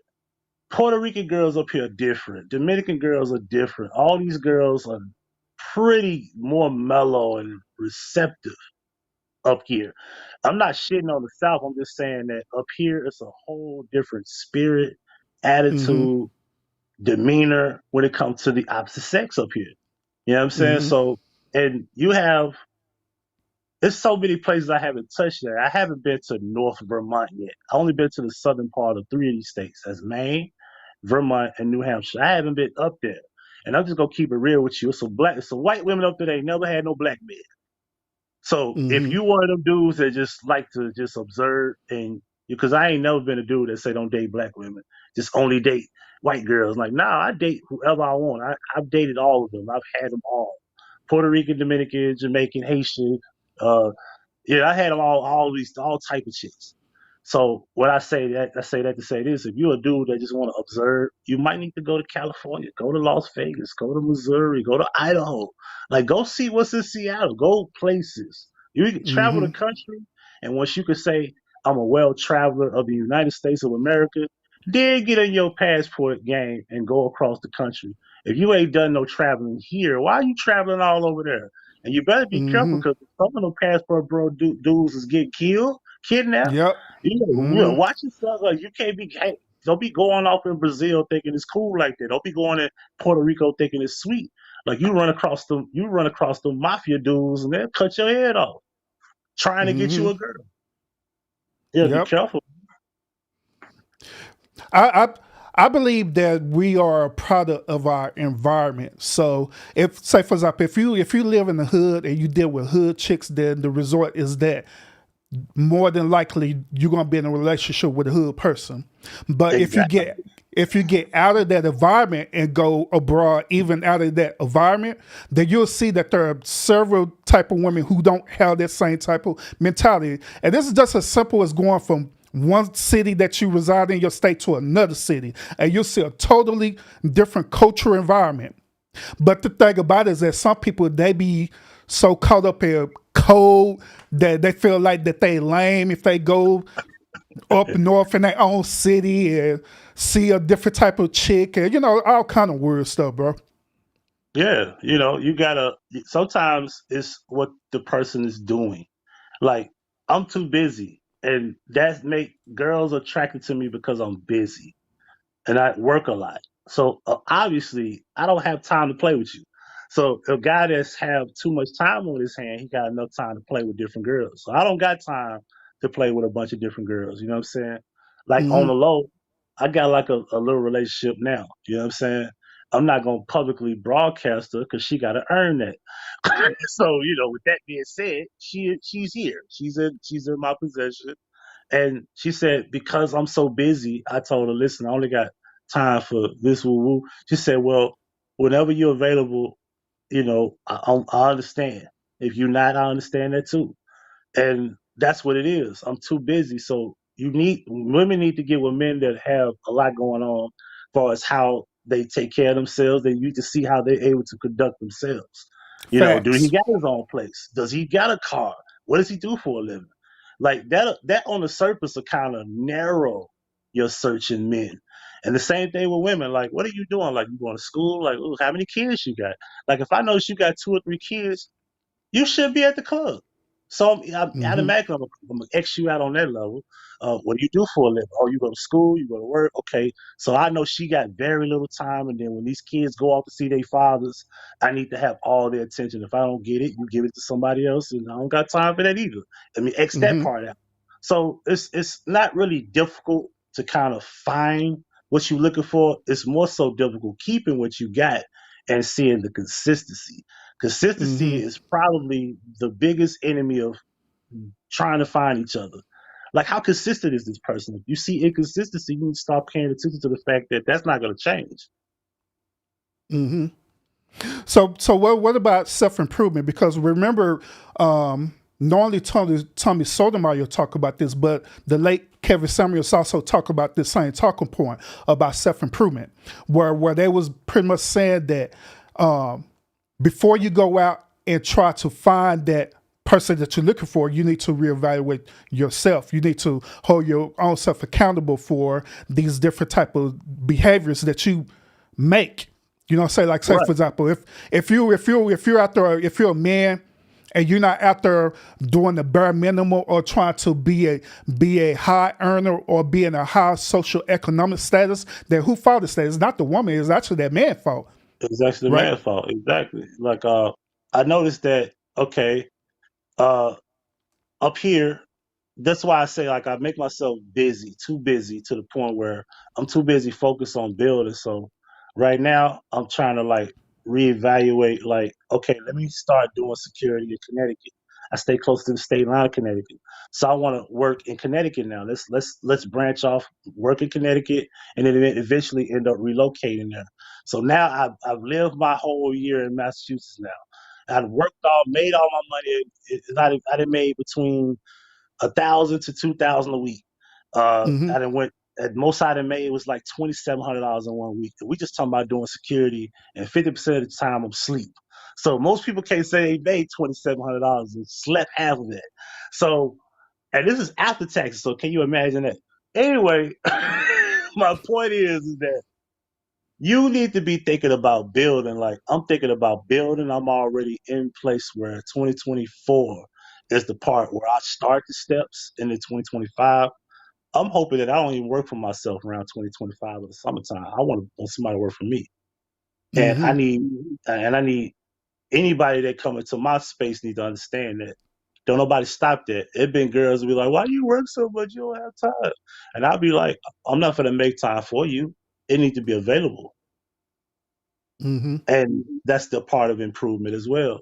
Most men aren't willing to sacrifice their free time and put themselves first. That's also an improvement because most men are always trying to make time. No, you don't make time. Time needs to be available. That's a big thing that most men don't even do for themselves. They don't make themselves available. Mm-hmm. Make things available based off what you can do, and it needs to happen. It don't need to be like, well, let me call off this day, or let me be available this day for this person, or whatever the case may be. You know what I'm saying? I've improved on that level. Mm-hmm. Like girls are not that important to me no more.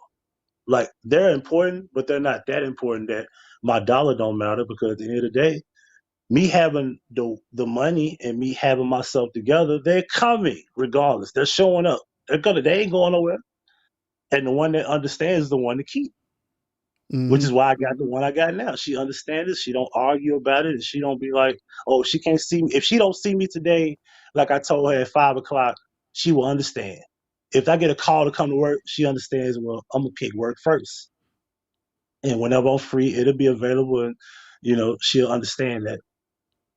That's also an improvement of women. Women need to be understanding, like, yo, like if your man is available all the time, maybe that's not good. You need to see the Mm-hmm. drive in him. So you see the drive in him, that's gonna make you notice what you got. You mentioned that women are not as important to you. Could you kind of elaborate on that a little bit more? Well, the old saying goes, if you spend too much time chasing women, you'll be a failure. If you're chasing money, the women come. It's pretty Yeah, simple. You know what I'm saying? I agree with that. Yeah. Because Mm-hmm. I'll be open as possible now because I've been here a whole year. Like, oh, women are not hard to get. And it'd be men up here that's probably talking about how complicated it is. Like I be watching them. You check it out. Go online dating on Reddit. Go join that group and just look, bro. Mm-hmm. Men really think this is complicated. I'd be like, yo, women are the most easiest thing to get. They're easier than the work you work. Mm-hmm. They're easier than working 50 hours a week. Like, bro, this is not complicated, bro. Dealing with women is easier than taking candy from a baby. And it's not saying Mm-hmm. taking enough from a woman. If you have enough game, if you got enough conversation, if you look good enough and dress accordingly and say the right things accordingly, have enough intelligence. Mm-hmm. You don't have to have the Mercedes Benz and you don't have to have the shiny jewelry. They're coming. They're coming to you. They'll be ready to give their left fucking titty for you if you Mm-hmm. good enough. You know what I'm saying? It's Yep. not, and we have the pickings of a lifetime. This is what men don't understand. Like there's so many of them compared to us. You know what I'm Mm-hmm. saying? If you walk into a club, you'll see what I'm talking about. And I've done security there many years. You go into a club, what's mostly you gonna see? Women. Mm-hmm. Well, let me take that back. If you go into the right club, just stay out the hood clubs. It's a bunch of niggas. But if you go into the Yeah. right club, like a grown and sexy club, oh, it's a bunch of ladies sitting around, just Mm-hmm. got drinks and just sitting on the wall. They got their nice little outfits on, and just go in, look around, assess the crowd, and just pick. And Mm-hmm. if one don't like you, go to the next one. If that one don't like you, bro, if you got enough game, one of those girls is gonna give you their number, and you'll talk to them tomorrow. Mm-hmm. See, I never had a problem with talking to women nor approaching women at all. Period. Now the only issue that we run into as men is, do we qualify for the type of woman that woman is looking for as a man? And that's where the rejection would come from. So these dudes who we consider as incels now, they try to go for these type of like dime piece women, knowing good and well they don't even qualify for them. They'll do it anyway. Then when they get rejected, they'll be up in their feelings. So instead of you trying to always go after that, knowing good and well you don't qualify for that, just go for a simple woman that you will find at the grocery store, and just Right. be yourself. Because beauty is objective. So, stop Mm-hmm. trying to aim too high. You know what I'm saying? Sometimes it's okay to just grab, a piece of a star and try not to grab the whole galaxy. You know what I'm saying? Yep. Just get the star and just go. Take that little piece that looks good enough for you. If she's cute enough, if she's pretty enough, you know what I'm saying? Because the girl I'm with is not no dime piece. You know what I'm saying? She's not drop dead gorgeous, but she's gorgeous for me. She's beautiful Mm-hmm. enough for me. And sometimes men have to understand what being rejected is about. Rejection is a part of life. You're going to get rejected in work, employment, opportunities, and women. And men are in competition to get you rejected. So when it comes to women, man, that like, especially when you 40, like me and you were the same age. I'm 41. Mm-hmm. Rejection should be like drinking water. It should be simple at this point. You should expect it and be like, okay. Don't be that guy that get rejected and then you get emotional. Keep yourself under control, and then just stop thinking that everything's supposed to come to you. No, every woman ain't gonna like you, but you don't need to be aiming too high. Start looking at women and Mm-hmm. say, okay, that's not my league right there. And then me, I'll do it anyway because I don't care if I get rejected. So I'm gonna aim for the Mm-hmm. chick that look like Vanessa Williams back in the day because she don't look that good no more. But if I aim for the chick that look like Vanessa Williams just to see if because you never know, like, bro, I done had beautiful women that look as good as Halle Berry. You know what I'm Yeah. saying? Yeah. Me too. So, Me too. and people would assume that, oh, well, if you talk to her, she ain't gonna talk to you. That ain't never crossed my mind. I know Mm-hmm. she looked too good for me. No, she needs to be with me. That's all I care about. I don't care if I look good to her. I want that. And if I'll make the attempt, if I get rejected, okay, nice to meet you. Shake her hand and keep going. If you don't have to shake her hand, just walk away. Mm-hmm. You know what I'm saying? We women are the ones that have a problem with rejection, especially when Yeah. Yeah. I especially would. I go was, ahead. I was just about ready to say that too. I about ready to ask you that question. Who can handle rejection more, men or women? Well, who's the worst at Well, handling rejection? let me be clear. It's the beautiful women who have never rarely been told no. They can't take rejection too well. The ugly chick is used to it. The ugly chick is used to being told no. It's the pretty Mm-hmm. one that's always, because let's just call it what it is. Men dealing with the pretty girls that are very attractive, they don't want to lose them or they don't want to ruin the opportunity, so they don't tell them no. They're too busy saying yes, yes, yes, yes, yes. And now, because I ain't gonna lie, I've met those pretty girls, and when I say no, they be like, "Huh? What you say?" Because they're not used to it, and it's like, I ain't gonna admit, one of them had said like, "You ain't even all that to be telling me, no." I said, "Well, let me show you that I mean it," and I'll dismiss them. Like, I don't Mm-hmm. care if I sleep with you tomorrow. Like, somebody else is available out here in this world. I just have to get outside and go find them. You know what I'm saying? Because the worst thing you could do is get me up here and I have dating apps and I could come outside. Man, majority of the girls I met have been outside. I've been met them outside. I will make it. I'm gonna tell you, man. Listen, I go out of my way to go to a city I ain't never been to, and go to the corner stores and just buy bubble gum. Meet a chick. Hey, how you doing? And I make it my business to do that. You know what I'm Mm-hmm. saying? Just freelance. That's how you meet Uh, women. Just get out. You can't be scared of rejection. You get scared of rejection, you can't get women. Hey, I'm laughing at you because I do the same exact thing where whenever I go to a whole another city I never been to before, I just get out. I'll go to the corner store. It don't matter to me. I'll pull up in the hood and just be chilling. Because that's just how the way Yeah. I am. You know, so I go there, I'll be talking to people and all kind of stuff, bro, you know. But that's just how the way my personality is, bro. So Yeah, you gotta get out here and meet them, man. They ain't coming to you like that. You know what I'm saying? Don't get me wrong. The dating apps is cool. You know what I'm saying? Like I met a few chicks on Hinge. I met a few chicks on Stir and Facebook dating and what's the other one I use? What's that use other one called? POF. I recently used POL, which was crazy. Is the girl that I'm dating now I met on POL, which is kind of still kind of scary to me. Like, how did I meet this nice young lady on POL? Hug, I ain't gonna lie, bro. Hug, I ain't gonna lie. When I was on single, when I was back out there in the dating market, I had cleaned up on POF for real. I ain't gonna lie. Man, I had so many chicks on Bro, POF. And think about it, I wasn't talking to them just to date. I was talking to them to smash, to be real, to be really real. yeah, because So, girl, listen. That's the thing, and you don't have to see. I think where men go wrong is that they show their hand a little bit too fast. Like, bro, you hmm don't even know this chick last name, and you immediately talking about, can you come over or can she come over? No, no, no.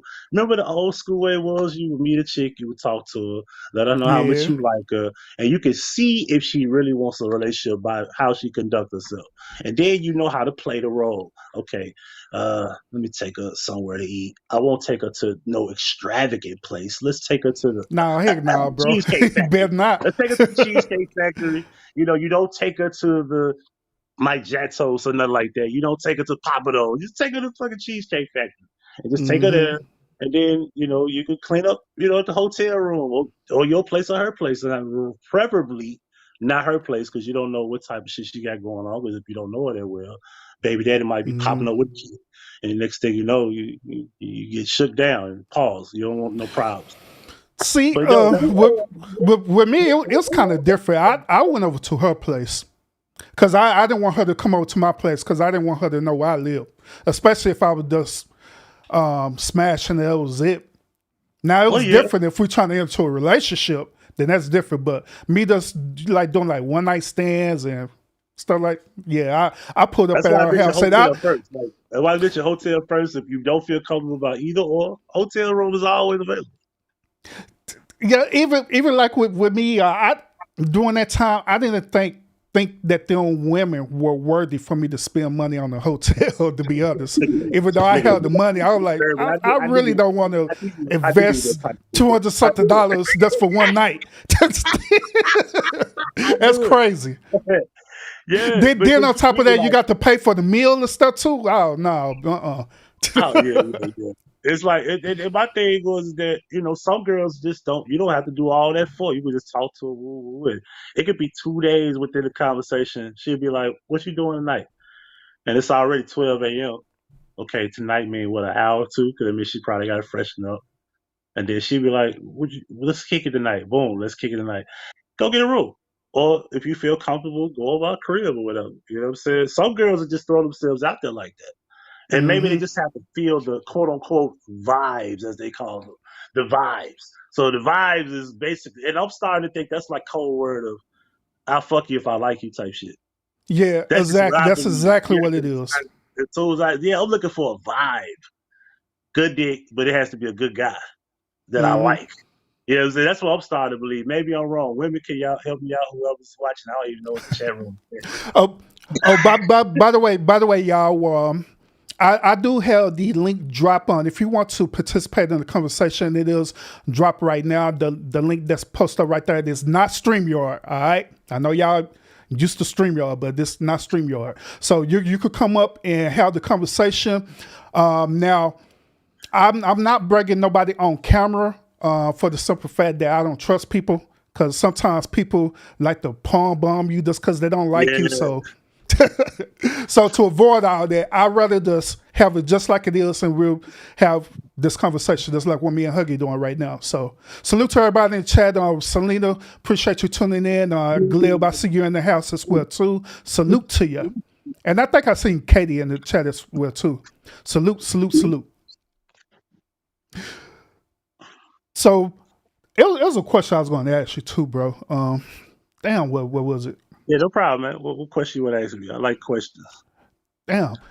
I tell you I- that, while you're thinking about that, let it be known, like, if women and men alike, if people have problem with questions in that conversation, ASAP. Because that's how you get to know each other. So who has a problem with questions? I don't know. Like if you, especially in the dating world, because they always talk about communication. As soon as you hear the word communication, hold them accountable for that. Like, you got a problem with me asking questions? Like, you ask too many questions, I'll be like, okay, well, I don't want to ask no more. You have a good evening. And hang up. You know what I'm saying? For real. Oh, that's what it was. All right. So you mentioned earlier about running game, right? Do you believe that women have the expectation for a man to be open and honest with them on the first encounter, or do you believe that they want to have game run on them on the first encounter? Well, game don't necessarily have to be lies. Game can just be the way you approach and speak about yourself. So hmm game don't necessarily have to be lies. Let's just make that clear to women that's watching. Uh, Game can also be lies. Game can also be a form of manipulation. But I don't believe that men should have to lie about themselves. If you can tell the truth about yourself, it's gonna work. If you have to lie, then you're manipulative. If you're manipulative, then we call that phony macking is what they call it. hmm But just be yourself. Just have a way of have a nice way of just speaking to a woman. Like, sometimes it's okay to talk fast and then slow it down. Like, I make it a point to just talk real fast and then slow down, and hmm just talk fast and slow down to let them know that I could speak fast and I could speak slower. You know what I'm saying? I show them the diversity in intellectual dialogue. Because most women, let's just call it what it is, have never met a man that can have an intellectual dialogue. They don't Mm-hmm. know what it's like to really converse with the opposite sex on a high level of speaking. You know what I'm saying? I've been known to have 6 hour live feeds and me and a woman is just talking. And Mm-hmm. we have not mentioned one thing about fucking each other. I haven't said anything sexual about her. I haven't mentioned anything about her breasts, her titties, and she could be fine as hell in front of me, and I've never done that. So what happens is men need to know how to keep their composure. You know what I'm Mm-hmm. saying? I didn't mention nothing about sex with the girl that I'm with. She mentioned fucking me first. Yeah. So, you know, Yeah. you're good enough. She'll come out and be comfortable because trust me, just like how we want to fuck them when we meet them, if they look good enough, they do too. They say go tell you that. So let them Yeah. be comfortable enough to tell you. Don't come out and just reveal your hand like you're playing cards. Keep your cards to yourself and then hit them with the draw four. Hit that motherfucker Mm-hmm. with the draw four. Like, let's go. You know? Yep. Facts. That's how I was so successful when I was on that POF dating app. But we'll go out somewhere. We'll go to like a simple bar or a lounge or whatever, and we'll just sit down and just talk. One of the biggest things that made me win is that I am a very good listener. So I allow her to just talk and allow her that space to be comfortable with talk about whatever it is that she wants to talk about. And we'll sit up Right. there, I listen, I communicate back. Then also I start dropping, sort of type of wisdom and knowledge that I know about whatever that we're talking about. And she become intrigued about that. Did that end up turning her on? Did eventually she be like, hey, want to get out of here? Yeah. What you on? Sure. I'm on the same thing you on. And it happened like And that listen, every single time. let me tell y'all what Urban just told y'all. Urban just taught you, okay, we put a woman in a comfortable space, you communicate with her, you make her feel comfortable about what she has to say, and then you Hmm. give her some information that she's never heard before. And what happens is y'all gotta go somewhere. So then she's gonna ask you, what's next? Basically is a form of what he just said. Wanna go somewhere? Hmm. Now if she's talking about going home, maybe it wasn't that good enough. Maybe you have to do it another time. Come back, have dinner next time. You know what I'm saying? There's always a part Hmm. two, the second 2.0. You know what I'm saying? Just don't let no woman use you, man. You taking her out to eat and y'all going to the movies. She ain't gave you none. Like we just keeping it real. Men don't give a fuck about you fucking us on the first night. We're only gonna think different of you about how you treat the next day after we fuck you the first night we met you. Exactly. Because I've Exactly. had a He ain't couple of lying. chicks like just fuck the same. Listen, I'm gonna tell this story. I never told this story. So one day I was leaving work. I met this chick on Facebook dating at 2 o'clock in the afternoon. The chick lives in Torrington, Connecticut, about 40 minutes away from me, 40 minutes south of where I live. 2 o'clock, we met each other. Boom. Uh, Half breed chick, beautiful, had blue eyes, but she had like brown hair and shit. Hmm. Mocha type, like a light skin, but it was kind of light skinned brown, but she had blue eyes. Beautiful. 2 o'clock, I'm leaving work at 4. But for some reason, when I get out to my car, I got something wrong with my gear. It's like broken. And I found out it was like a gear switch it's like a pin. So I had to leave it there, call the Uber, waiting for the Uber. I was supposed to call the girl when I got in the car because I live 45 minutes away from where I was working. I get in the Uber, let's say 5:30 ish. It's like an hour after I got off work, hour and a half. So I get in the Uber. I decide to call the chick because I'm getting home. Now I already made it clear I'm not coming to work tomorrow. 'Cause I'm supposed to come back to work at 4 a.m. But I'm not coming back at 4 a.m. I got to come in the morning to get the truck fixed because I got to get prepared to fix it. But it's a Saturday and this is like a Hmm. Sunday morning now. So I don't have too much time to really come back to work because I'm not going to be paying for Uber. A 45-minute Uber is expensive. Plus, I got to come fix the truck and etc. So we chit chatting from the entire time I got in the back of that Uber all the way home. We talked for 4.5 hours. It's 9:45. 9:45 now. I'm in the sink in my apartment. She mentioned something about I wish I had to because she's off today. So she's dog sitting for a friend that's at a wedding. So I said, she mentioned like, I wish I could come. I wish you could come see me or whatever, or I could come see you. I said, if I had my car, I'd come see you, even if it just took me a couple of hours of my night because I had to be at work at 4, but I had to wake up at 2 a.m. and it's already like close to 10. I said, well, I would drive 40 minutes just to meet you for a few minutes. See, that's game. If I had my car come see you, even if it's just for a few minutes, just to hug you and see you. Woo. She said, well, I'll come see you then. You want me to? I said, you want to come see me? Yeah, like, let me see where my friend is at, blah, blah, blah, blah. Right? She shows up at like 11:45, almost 12 a.m. We fucking in the next 30 minutes. I just met the chick at 2 o'clock in the afternoon on Facebook dating. We only been talking for a few hours. Fucking that night. She slept that night. She went in the kitchen and got me something to drink. I made breakfast for her and everything. Now, the next day, let's see how she acts. Cause even if it's just a one night thing, or if she's serious, if she like a nigga, we'll see. You know what I'm saying? And so no, we don't look at women and be like, oh my God, she a hoe because she fucking the same night. Maybe she just like, maybe she was just feeling me. Obviously, to sleep with a man, that means he earned opportunity to sleep with you. Don't necessarily mean that you a hoe. Don't ever believe that you a hoe because you like a dude and you slept with him. If you just a nympho or you like sex, then that's different. But if you really into this dude, you go sleep with him regardless, and why wait? You know what I'm saying? She knew my car wasn't working, but I could have been a dude that was lying about this shit. I probably would have been a bum sitting at home and never had a job with no car. She wouldn't know. She just believed in what I said. Yeah. But eventually she showed up. She said, okay, well, this is a nice ass apartment. So I believe he has to have a car if he works in Uxbridge and live in Southbridge, because that's far away from each other. So I do believe that much. You know what I'm saying? Because bums can't live here. You can't be here and unemployed. It's impossible to live in a place like this where I live at and be unemployed. So yeah, it was just, and then how she came here. Of course, another key thing men have to understand is having your house in order, having your house clean. Women love that, especially if you have a dog. My dog smells great. His bed smells great. The whole apartment smells like fucking potpourri.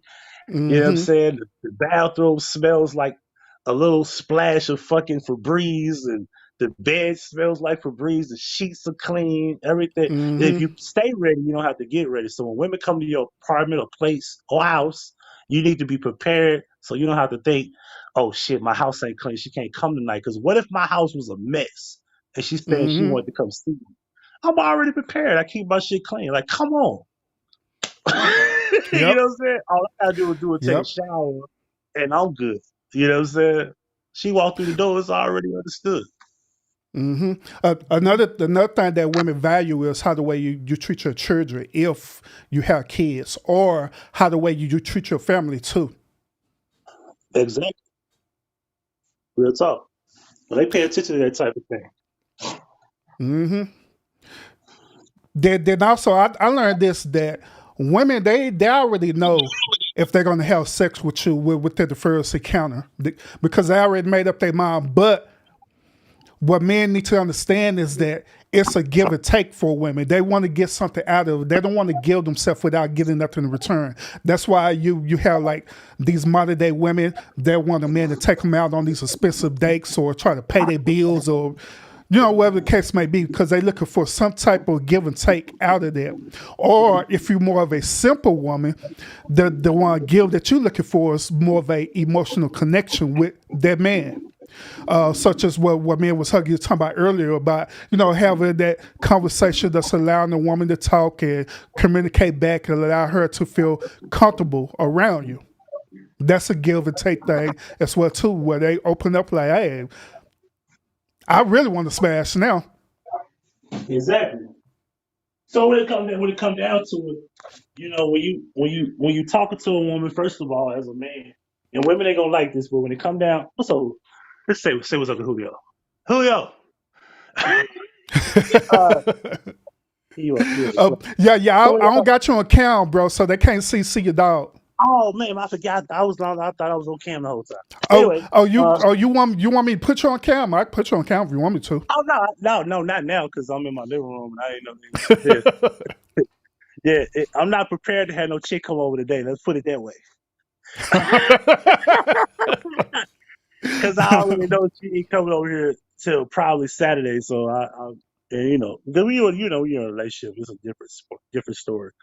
Hmm. So men need to stop being too open about their personal lives and all that emotional connection. Let women connect to you.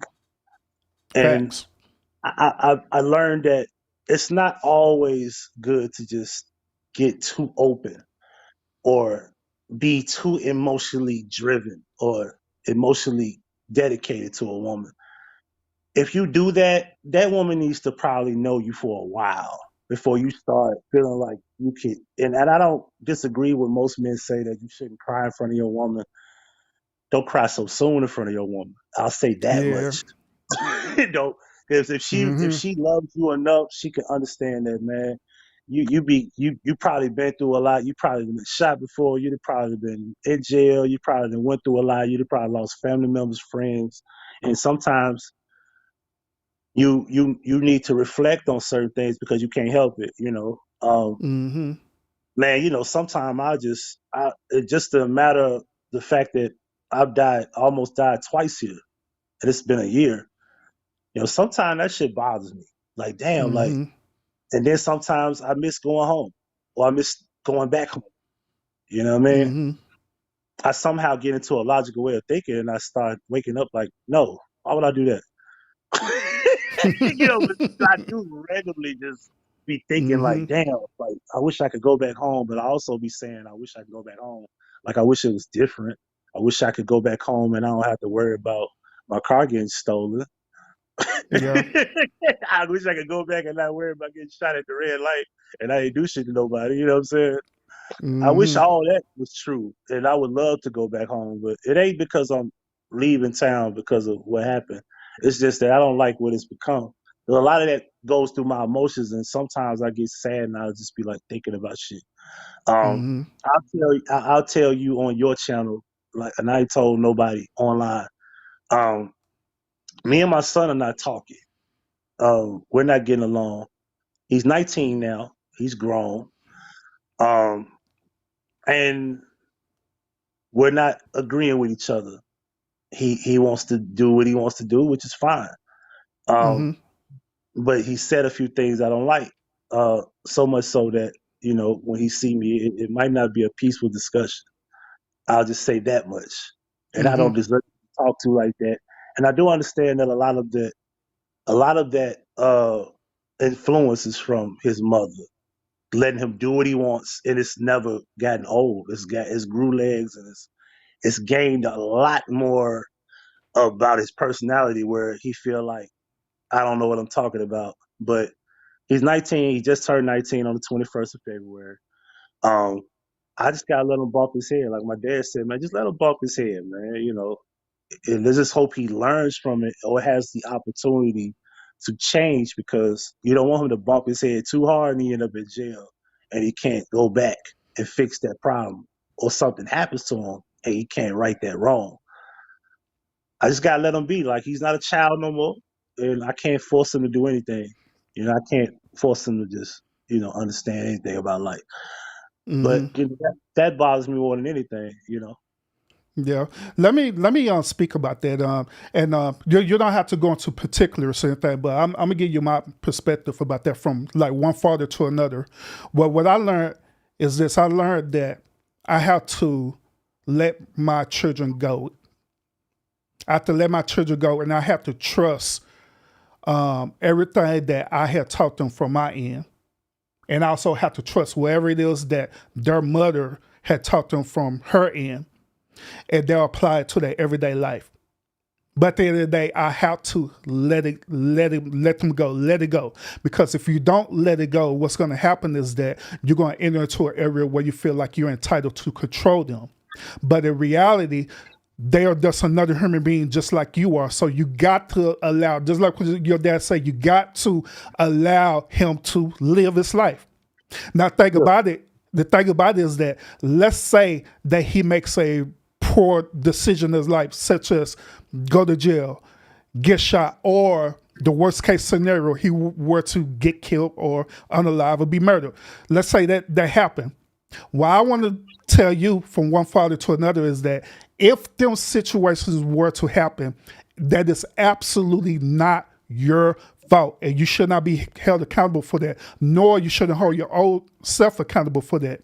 Because at the end of the day, the dude, he is grown, he can make his own choice of decision, and you cannot control his life, period.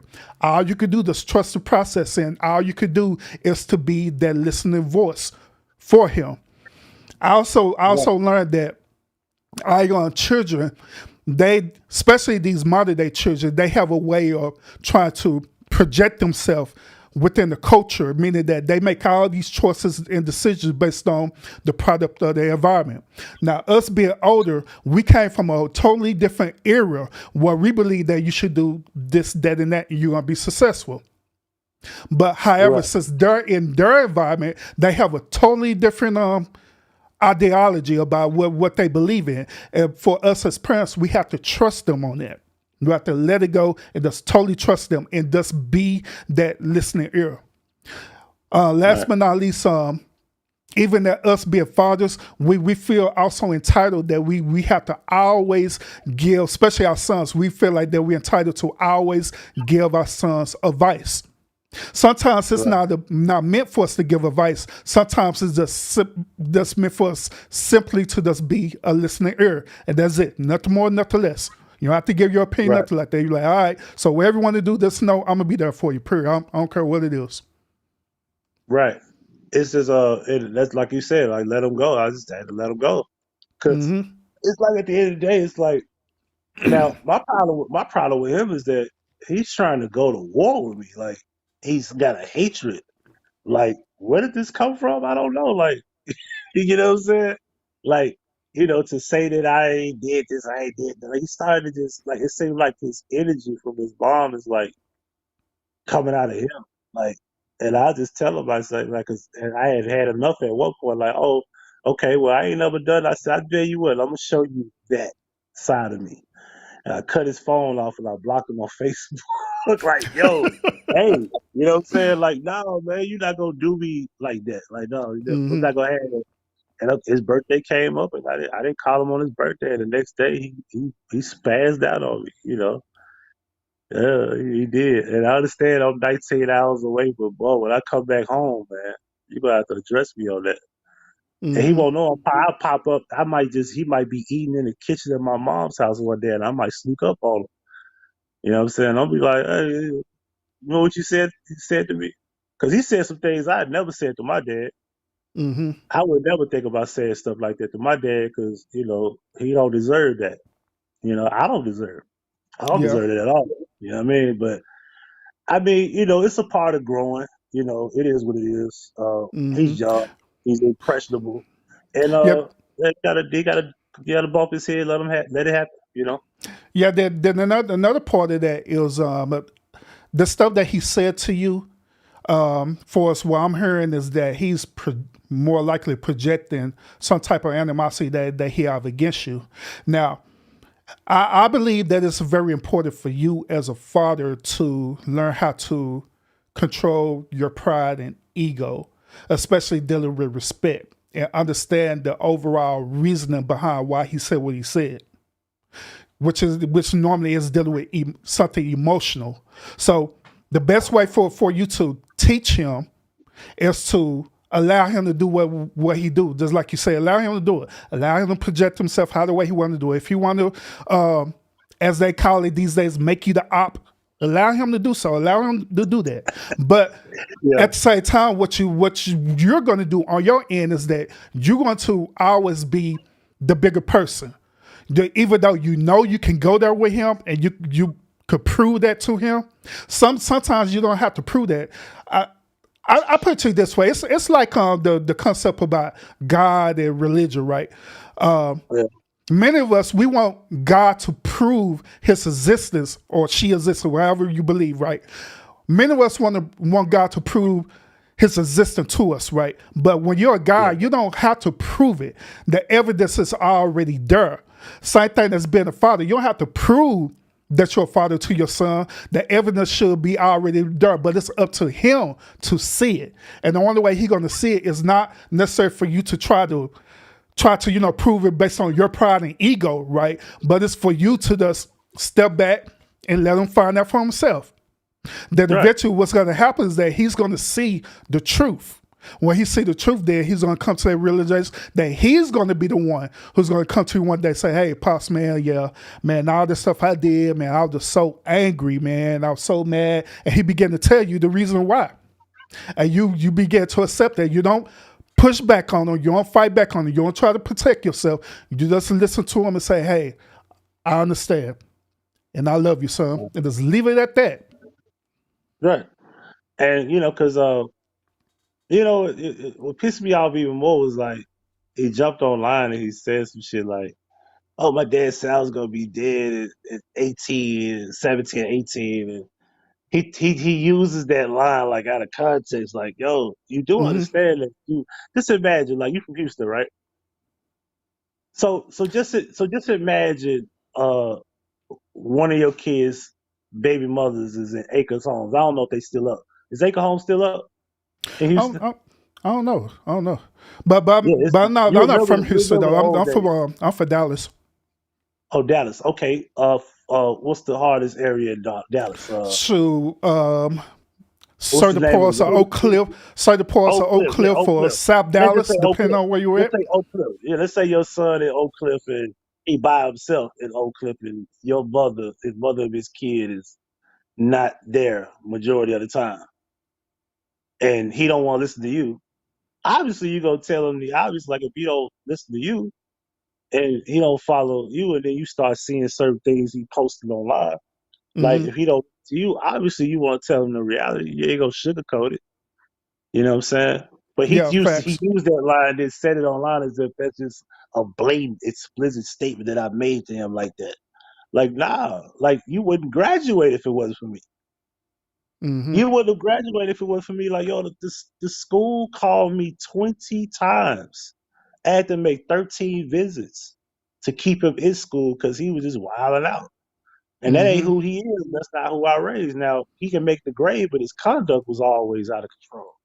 And I was the reason he stayed on the basketball team when he started losing his GPA and his grades. It was because of me. I made the promise that he would switch it around or whatever the case may be. So it'd be stuff like that he doesn't know. Because I don't want to be sitting up kind of like throwing his face like, yo, if it wasn't for me, you'll be suspended today or whatever. I just come up there to clear it up and, things of that nature. And I've been more physically involved to the point where he had a homecoming game and his mother wasn't there. I was there, and all the players had both of their parents there, and I'm the only one that showed up by himself. And he don't remember things like that. Like, his mom didn't show up till down in the middle of the third quarter. The homecoming thing always at halftime. But, these are things that I can talk about that I don't talk about. Because I try to keep the peace. Now, my sister, mad as hell, my oldest sister, she went on his page like, you remember you said you did this, you did that? And then he deleted it and he blocked her. So she's mad. So she wants to go off and let them know, like, if it wasn't for your dad, you wouldn't be where you are in college right now. You know what I'm saying? Things of that nature. So I don't want to do the talking. I'd rather not say anything because I'd rather avoid him because of what I might do. So that's why I don't want to talk to him. And I might say the wrong thing, so I don't want to deal with him. And I'm just going to let him be. Like you said, let go. You're not 15, 16 no more where you're obligated to me. You're a grown man. It is what it is now. Now, fly. That's how I look at it. Yeah. I did my part. Let's say that eventually he and Abdul coming to the reality of everything that you had did for him, and he decided to communicate to you. How would that conversation would look to you, or what would you say in that moment? I need some apologies, and I don't want to have to ask for them. Because he apologized to the chicks he be lying to. Apologize to your pops. I ain't did nothing to you. Well, why I is it seen important? I see Well, I why is, seen him apologize to chicks. Like, come on, apologize to your pops, dude. You wrong. why is it important for you to receive an apology? Oh man, like, well, without going into it, let me just say this much. Yeah, you keep Remember it the car? simple. You have to go deep Yeah, in it. you remember the car burning situation? Mm-hmm. He knew everybody. He knew everybody that was involved with that, and he didn't want to tell me because he didn't want to get his mom in trouble. Oh, And I okay. and I overlooked it. I didn't hold it against him. I said, man, you're a victim of circumstance. You're my son. That's your mom. I took that on the chin, like, bam, okay, cool, no big deal. It's things like that. You know what I'm saying? Yeah. I ain't holding it against him because it's still my son. I still love him, like regardless. But Mm-hmm. it's things like that. So can you imagine what I could tell you as days went by? And this was 2018. It's 2024 now. Yeah. Yeah, So it's what? a lot. So what if that same situation would have happened, but he never apologized? How would you handle that? But he wanted to I'm not reconcile your relationship. apologies. Like I seen him apologize to a bunch of girls in the last since he was 15. Like if you But what? apologize, you, But well what we if all he well we don't all though? well we always know this. Like if a man is willing to apologize to a chick for saying something wrong, like you need to apologize to your father. I'm more important than these bras you dated when you was in high school. You know what I'm saying? Mm-hmm. Like he openly telling me, "Oh, I apologize." No, why don't you apologize to me then? I've been nothing less than what you talk about. I've been nothing more than what you talk about. Like he don't have. You know how most kids have a story. My son don't got Yeah. a story about why he don't like me. He don't got that story to tell. He can't tell you that. He don't have a story. Just like with my dad, I don't have a story where I hate my dad. I don't have that story. I got stories about how my mom treated me, but I don't got no Yeah. story about my dad. Like I would never feel like my dad is this and that. And like, no, I could never do that. That's just me. What's right is right, and what's wrong is wrong. And then even through the situations with my mom was big enough to apologize about those things. Mm-hmm. And I still love her regardless if she didn't apologize because I understand that's just how she was probably raised. So Yeah. her mistreating me and keep it's a lot. It's a lot. This has a lot to do with the fact that if I know you can apologize to these girls, apologize to your father. It'd be no different than if he was my homeboy. Like, oh, so Mm-hmm. you a sucker for a broad, but you can't apologize to your partner when you're wrong. Right or right is wrong, no matter what type of person it is. Yeah. Because Yeah. I understand. I can respect if you don't apologize to those girls, and you can apologize to your father. You know what I'm saying? Let's start there because you did a lot of things and said a lot of things to me that you couldn't say to no grown man. The way he talked to me in the street, you couldn't talk to no grown man without getting punched in the face. Mm-hmm. And then you saying things to me that I've never said to you. You understand Yeah. what I'm saying? You said things Yeah. to me I've never said to him. Yeah. I understand. I understand where you're coming from because it all boils down to the respect, and also it boils down to he don't know the struggles that you dealt with while being his father, or at least you believe that he don't understand that, which at the current moment he probably don't based on his emotions. But when I'm trying to let you know, Huggy, that eventually when that time comes, he going to understand that. But sometimes like we say, sometimes it just take for that person to go through things and see, eventually get around to see the truth of the matter. But when that time comes, I just want you to have a different perspective and understanding. Do you get what I'm saying? Oh yeah, I'm open to it. It's just there's certain things that has to happen. Because he has to learn that you don't just apologize to girls. Hmm. You know what I'm Yeah, saying? yeah, and I'm I big get enough that. to apologize. I can apologize to women, and I can apologize to my pops, my brother, my cousins, friends. Because if a person owes you an apology, then you give it to them. Don't feel like, oh, well, this is some pussy involved over here. Let me apologize to this girl. Like, no, that's not how this works. But that's not how I taught you either. When you're right, you're right. When you're wrong, you're wrong. Period. Hmm. Yep, That's what it comes down to. yep. and that is understandable.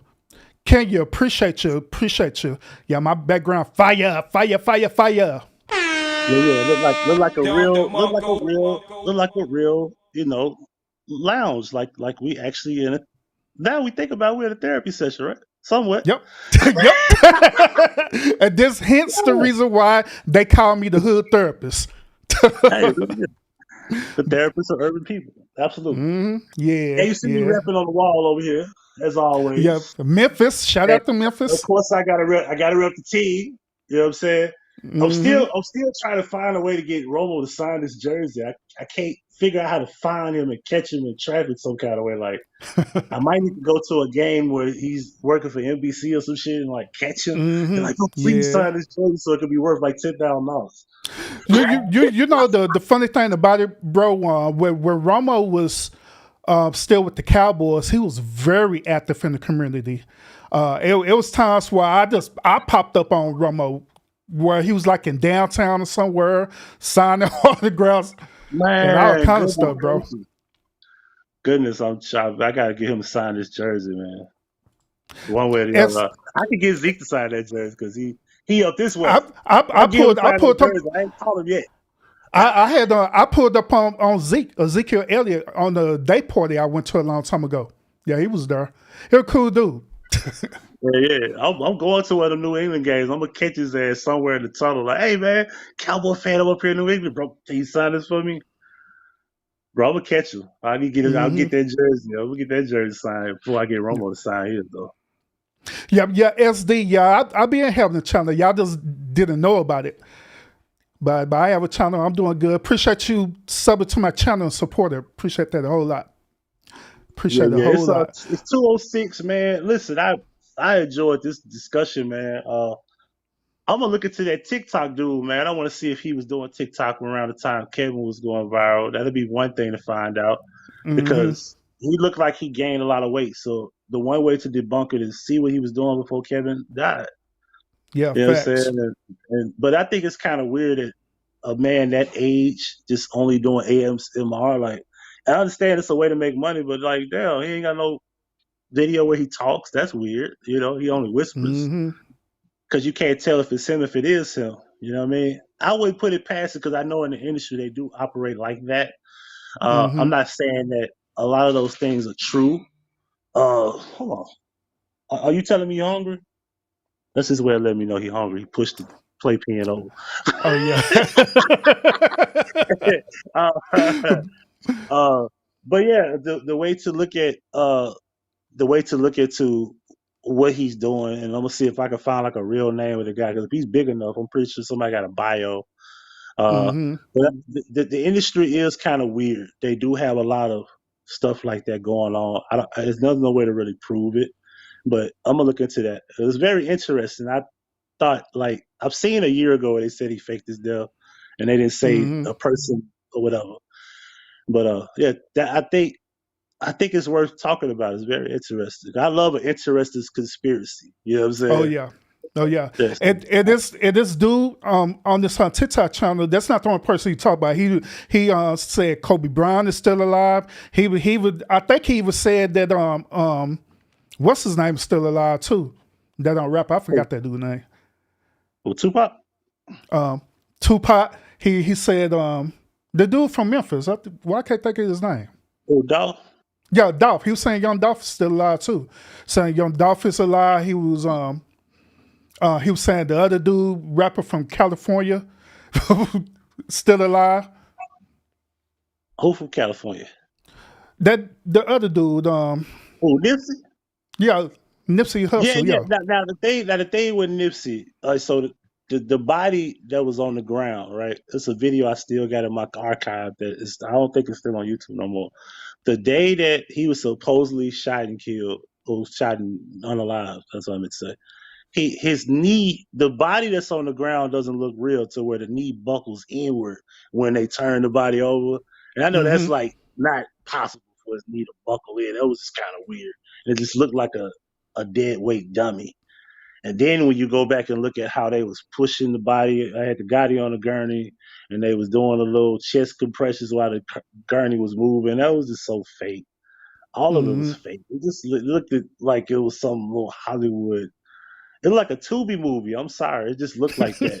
It just looked fake. Like, and we're supposed to believe that this dude was shot. There was no blood on his head. And Hmm. I don't know, man. You know, it's weird. It's very weird. And then the whole story don't make sense. Like, you called this dude a snitch, and he came back to kill you. Like, because when I was at work, I was at the Med. I was doing bus driving for the Med, and Hmm. I was in lunch, and they was like, "Yo, Nipsey got unalive." I was like, "What?" So the first thing came to my mind is, "Oh, the 6-0's gonna get whoever that is." Like, that. Yep. That's the first thing came to my mind. Like, oh, they shot him in cold and broad daylight in Crenshaw. Nah, they knew they gonna make it. And then when they said, "Oh, they didn't get him that night," I knew then. I said, "Wait a minute, huh? Like, this is the land of like the rolling 60s. How did he get away?" And then they said it was one of their own. I said, "Oh, that's even better. Well, they definitely gonna get him, right?" And what took like 5 days or something, he turned himself in. And his name was Hmm. Eric Holder. I'm like, what a coincidence. Eric Holder, like the Attorney General, and this dude. Come on, man. Like, Yep. it just doesn't make sense to me. You know, come on, man. Like, you got killed because some dude said that somebody said that you was snitch. So you got a man came back and shot him. That don't even make sense. Like, Yep. come on. And we still don't know. Okay, so let's just say he was an alleged snitch. So where's the paperwork that he was a snitch? Because wouldn't that make Nipsey the bad guy? Like, you put an accusation on this man and you ain't got no paperwork. Notice how Hmm. nobody talks about Eric Holder being a snitch that he said he was. Mm-mm. Not at all. And if he was a snitch, we definitely wouldn't let him leave the parking lot. Like, you know, because he's supposed to get DP'd, as that was what I learned. Like, if he was a snitch, he's supposed to be DP'd. He's supposed to be taken care of by their own people. They supposed to be took care of him that day before he left the parking lot. If Nipsey's supposed to be this high profile member, if he said, "I heard you was snitch," but we supposed to took you to the back. Like, let's take care of you. Like, yo, like, show us your paperwork, your credentials. Like, because apparently for him to be a snitch, he had to get caught up in some type of informant association, or he had to catch a case. Like, nobody Hmm. talks about any of that. It don't make sense to me. And then we got recently a story of this guy named Luce Cannon saying that he called Nipsey's phone when he was supposed to have got shot. And he calls him and he answers. So that's when Wack was sitting there next to him, like, wait a minute, he answered the phone? But he was supposed to be shot? See, that's a new story now. So that's Yep. of his own right. Like, that don't make sense either. Like, you know, it's starting to sound very weird to me. All of it started to sound weird, especially when you look at the whole crime scene. It's all suspect. All of it. Hmm. So, Huggy, I'm gonna mess around. How you doing? You're gonna end up doing a whole stream talking about Kevin Samuels and everybody, all the conspiracy.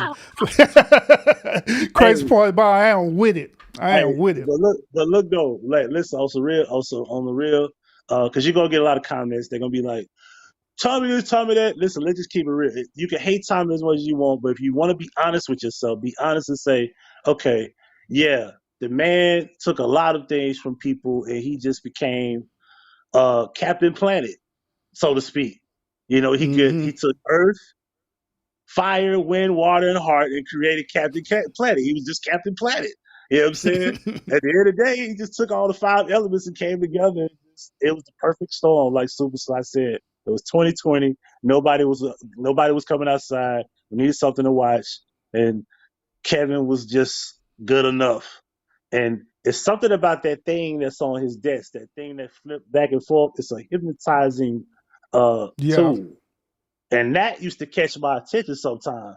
And I'll be like, why am I Hmm. staring at this thing? And then I realized the more it moved, it was a form of hypnotism. See, people don't understand that that alone could keep people watching. It Hmm. hypnotizes you, and eventually your eyes begun to just stare, and then you don't lose the attention of what's happening. You know what I'm saying? Hmm. Plus, it's mellow. I give him his props of being great production, the way it looked. The lighting was perfect. How he would like dim it dark, and it would have him Mm-hmm. like looking off into a shadow. That was genius. And then him just being automatically just with a suit. You know what I'm saying? He dressed dapper, very nice. Because the one thing about it, now I will say this, like to the men that's watching this, get you some suits. If you don't own any suits, you Facts. can't get the pretty girls you want. Because Facts. you can't just wear Facts. joggers and jeans and t-shirts. These girls want to see you dress up. You know what I'm saying? Mm-hmm. Facts. Y'all might go somewhere and you might just have to be on her level because she's gonna have this big, beautiful dress on or this skirt, or she's gonna be looking like she's dressed for a wedding. You're gonna be looking like you dressed for a night on the town.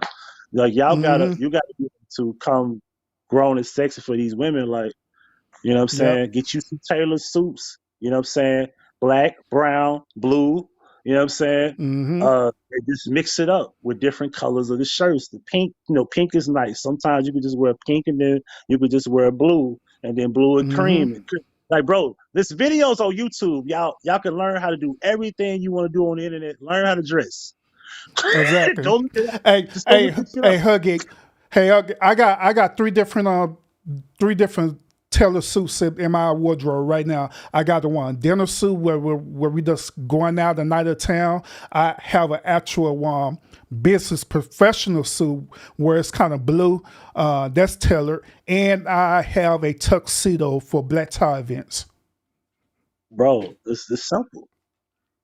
And Mm-hmm. then let's not just talk about suits like polo type attire, button ups. You know what I'm saying? Mm-hmm. They got certain type of button ups that fit a certain type of size that you have. I got button ups that fit a certain type of size. They don't make you look too big, and they slim like right at the perfect end of the waist area. And I don't have to Mm-hmm. tuck them in because they're meant to be buttoned down all the way to the end of your hips, and then you can Yep. unbutton the top button. So if you're a big dude, you know what I'm saying, put you a t-shirt on up under that if you don't want to show your chest hairs and your chest.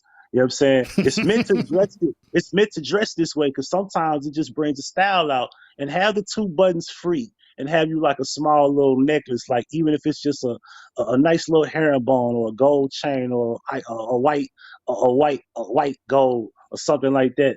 And have you get you a pinky ring or get you you know what I'm saying? Get you some cufflinks with the button up. You Mm-hmm. know what I'm saying? Like, bro, like this, the internet got so many different ways to make yourself look presentable. And we ain't just doing this for the women. You want to look good, period, because you Yeah, for might not yourself. you might be in public and you might not even be thinking about a chick. You just going to have a good time and you want to be able to feel comfortable. If you run up to a lady, the lady gonna be smiling because she already looked at you from head to toe across the room. So when you Mm-hmm. approach her, she go, "Oh, that dude with the cufflinks and the pinky ring and the nice little chain and the nice dress outfit is over here talking to me. She ain't got to look you down. She already saw you when you came in the room." Mm-hmm. Yep. And not to mention your cologne too. Well, it's not Yes, sir. overpowering. Yeah, cologne, and don't wear too much of it. You know what I'm Mm-hmm. saying? You can save cologne. Rob's still using the same Usher and Polo cologne from 2 years ago. All you got, listen, just listen. One thing I can say, Kevin, because caught some of his videos. I said, okay, he teaching people the game on how to save cologne. Just one dabble on the wrist, right? Rub against the back of your wrist. You don't put it on your wrist by the vein area. Because what you do is you put cologne on your vein area in your wrist. Some of that could go into your pores a little too easy. You want it on the back of your hand because you want to Mm-hmm. be able to when you reach or hug a girl or you reach out and say hello, the whiff comes from the wrist, from the back of your Mm-hmm. hand, and it spreads out when you reach out to her, and she has no choice but to smell the scent from your hand. And then you want Mm-hmm. to be able to wash your hands when you go home. It don't be all over your body and shit like that. You know what I'm saying? Because that'll make you can get sick that way. A lot of people don't understand that. But Mm-hmm. find you a particular brand. You don't spend like if you like me and Urban, we got different colognes. I'm pretty sure he does. But Yeah, I just do. I got a lot of them. just find you one and stick with that one. I tell you, like, don't overdo it. Go get you like some Gucci and just stick to that one brand that you like, or find you a particular smell and keep that consistent. Keep that consistent smell, and women will be all over you. You don't have to do different ones. You know what I'm saying? Crawl before you walk. Get you one suit. Start small. Get you one suit, one button-up shirt, or a couple of button-ups to just match different shoes. You know what I'm saying? This shit is affordable. This shit is not, go fucking go to Men's Warehouse. Go to different places. I don't know what they got where you from, but this shit is not Mm-hmm. expensive. You ain't gotta get a Tom Ford suit. He ain't got no Urban ain't got no Tom Ford suit. I know he don't. I ain't. Hell no, I don't. You don't have to get a Tom Ford suit that costs Mm-mm. $10K. You'll get you. You Mm-mm. should be spending no more than about $150, $200 on a suit, and you can get them as low as 80. You know what I'm saying? Mm-hmm. They get them tailored. Get your sizes. Write down your Mm-hmm. sizes. Get your tailored sizes for your neck, your shoulders, your wrists, your legs, your waist, and then you can just when you buy a suit, hey, get whoever. And I would recommend you don't use the tailor of the suit where you buy the suit at. Get you a tailor person that has a shop or somebody has a particular small store that's willing to do it Mm-hmm. for cheap, and you let them tailor That's all what I your did. yeah. So you know what I'm saying? Because on some real shit, just how you dress and how you talk is simple to women. Be simple. Simplicity works. Just be Mm-hmm. simple.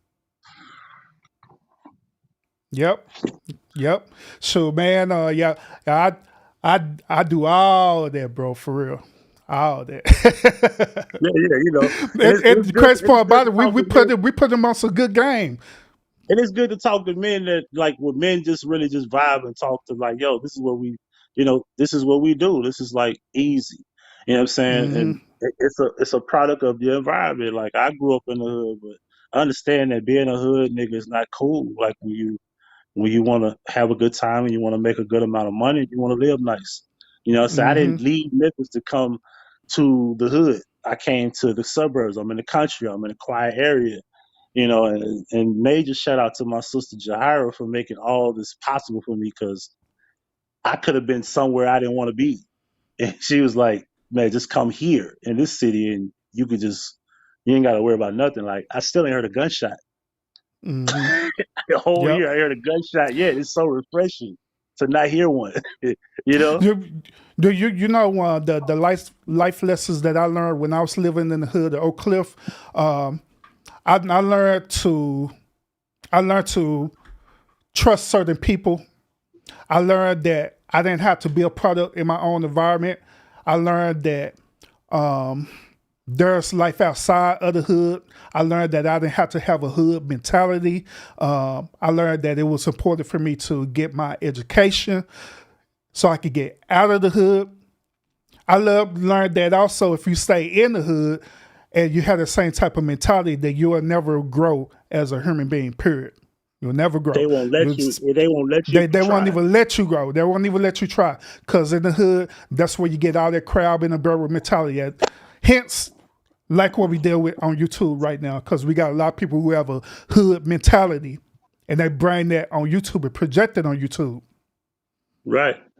I tell people, man, these people selling each other, they sell them souls out for a couple of $100, man. Can you imagine if they had $1 million dangling in front of them, they probably kill their whole family, man. Mm-hmm. Yeah, they Yeah, would. you mean to They tell would. me you don't believe people will sacrifice their family and they sell their soul for a few hundred on YouTube to Mm-hmm. be a goofy? Yep. Come on, man. Yep. but I Huggy say, man, I appreciate the whole lot, bro. I appreciate the I conversation. appreciate you having me on, Anytime, man. yeah, anytime we have this conversation, you pull up, bro. You pull up. Hey, for sure, man. Thank you for having me on, man. Are you welcome? Be easy. Be safe out there. Peace. Yeah, once again, everybody, appreciate y'all tuning in to the stream. Had a really, really good conversation with Huggy. Shout out to him. And so we talked about a whole lot of things, and I'm pretty sure I'm gonna clip a lot of this, y'all, so y'all could get the whole gist of the conversation. But the whole premise of the show is that we was talking about whether Kevin Samuels faked his death or not. Due to the things that we had watched and we witnessed, to be honest with you, we really don't know. Really don't know. But those of y'all who catching the end of the show, you could go back and catch the beginning. And I did share the content curator who was giving us information about Kevin Samuels. By all means, you could go onto his channel and check it out and see for yourself if you agree with him or not. You know what I'm saying? And make your own opinion about it. But my personal opinion is that I honestly don't know. I don't know if he did or didn't. Have no idea, you know. So that is what it is. Other than that, y'all, thank y'all so much for tuning in to the show. Make sure that y'all continue to hit that like button because it do help the channel. And also, if you're a content creator, make sure you share out the stream as well too because it do help the channel grow. Last but not least, I thank everybody for tuning in today, everyone who's in the chat today. Kenya in the chat, Scorpio, Constance, we had SD pull up, Queen Gertrude pull up, Joy pulled up as well too, Selena, who else we had? We had Gary pull up, Huggy would put up too, and was also in the what's call it. Who else? Glil, appreciate you pulling up as well too. And everybody else who put up, Katie, everybody else who pulled up, thank you so much. And if I forgot you, don't hold it to me because there's a lot of people in the chat today, all right? So thank y'all so much for putting up to the stream. Make sure you set your notifications when I go live again, all right? Which I am going live later on tonight, all right? So make sure you have your notifications set when I go live. And I'd like to thank my moderators as well too for doing what they always do best. So appreciate y'all. Y'all have a good day, and I'll see y'all later on today. Peace, peace.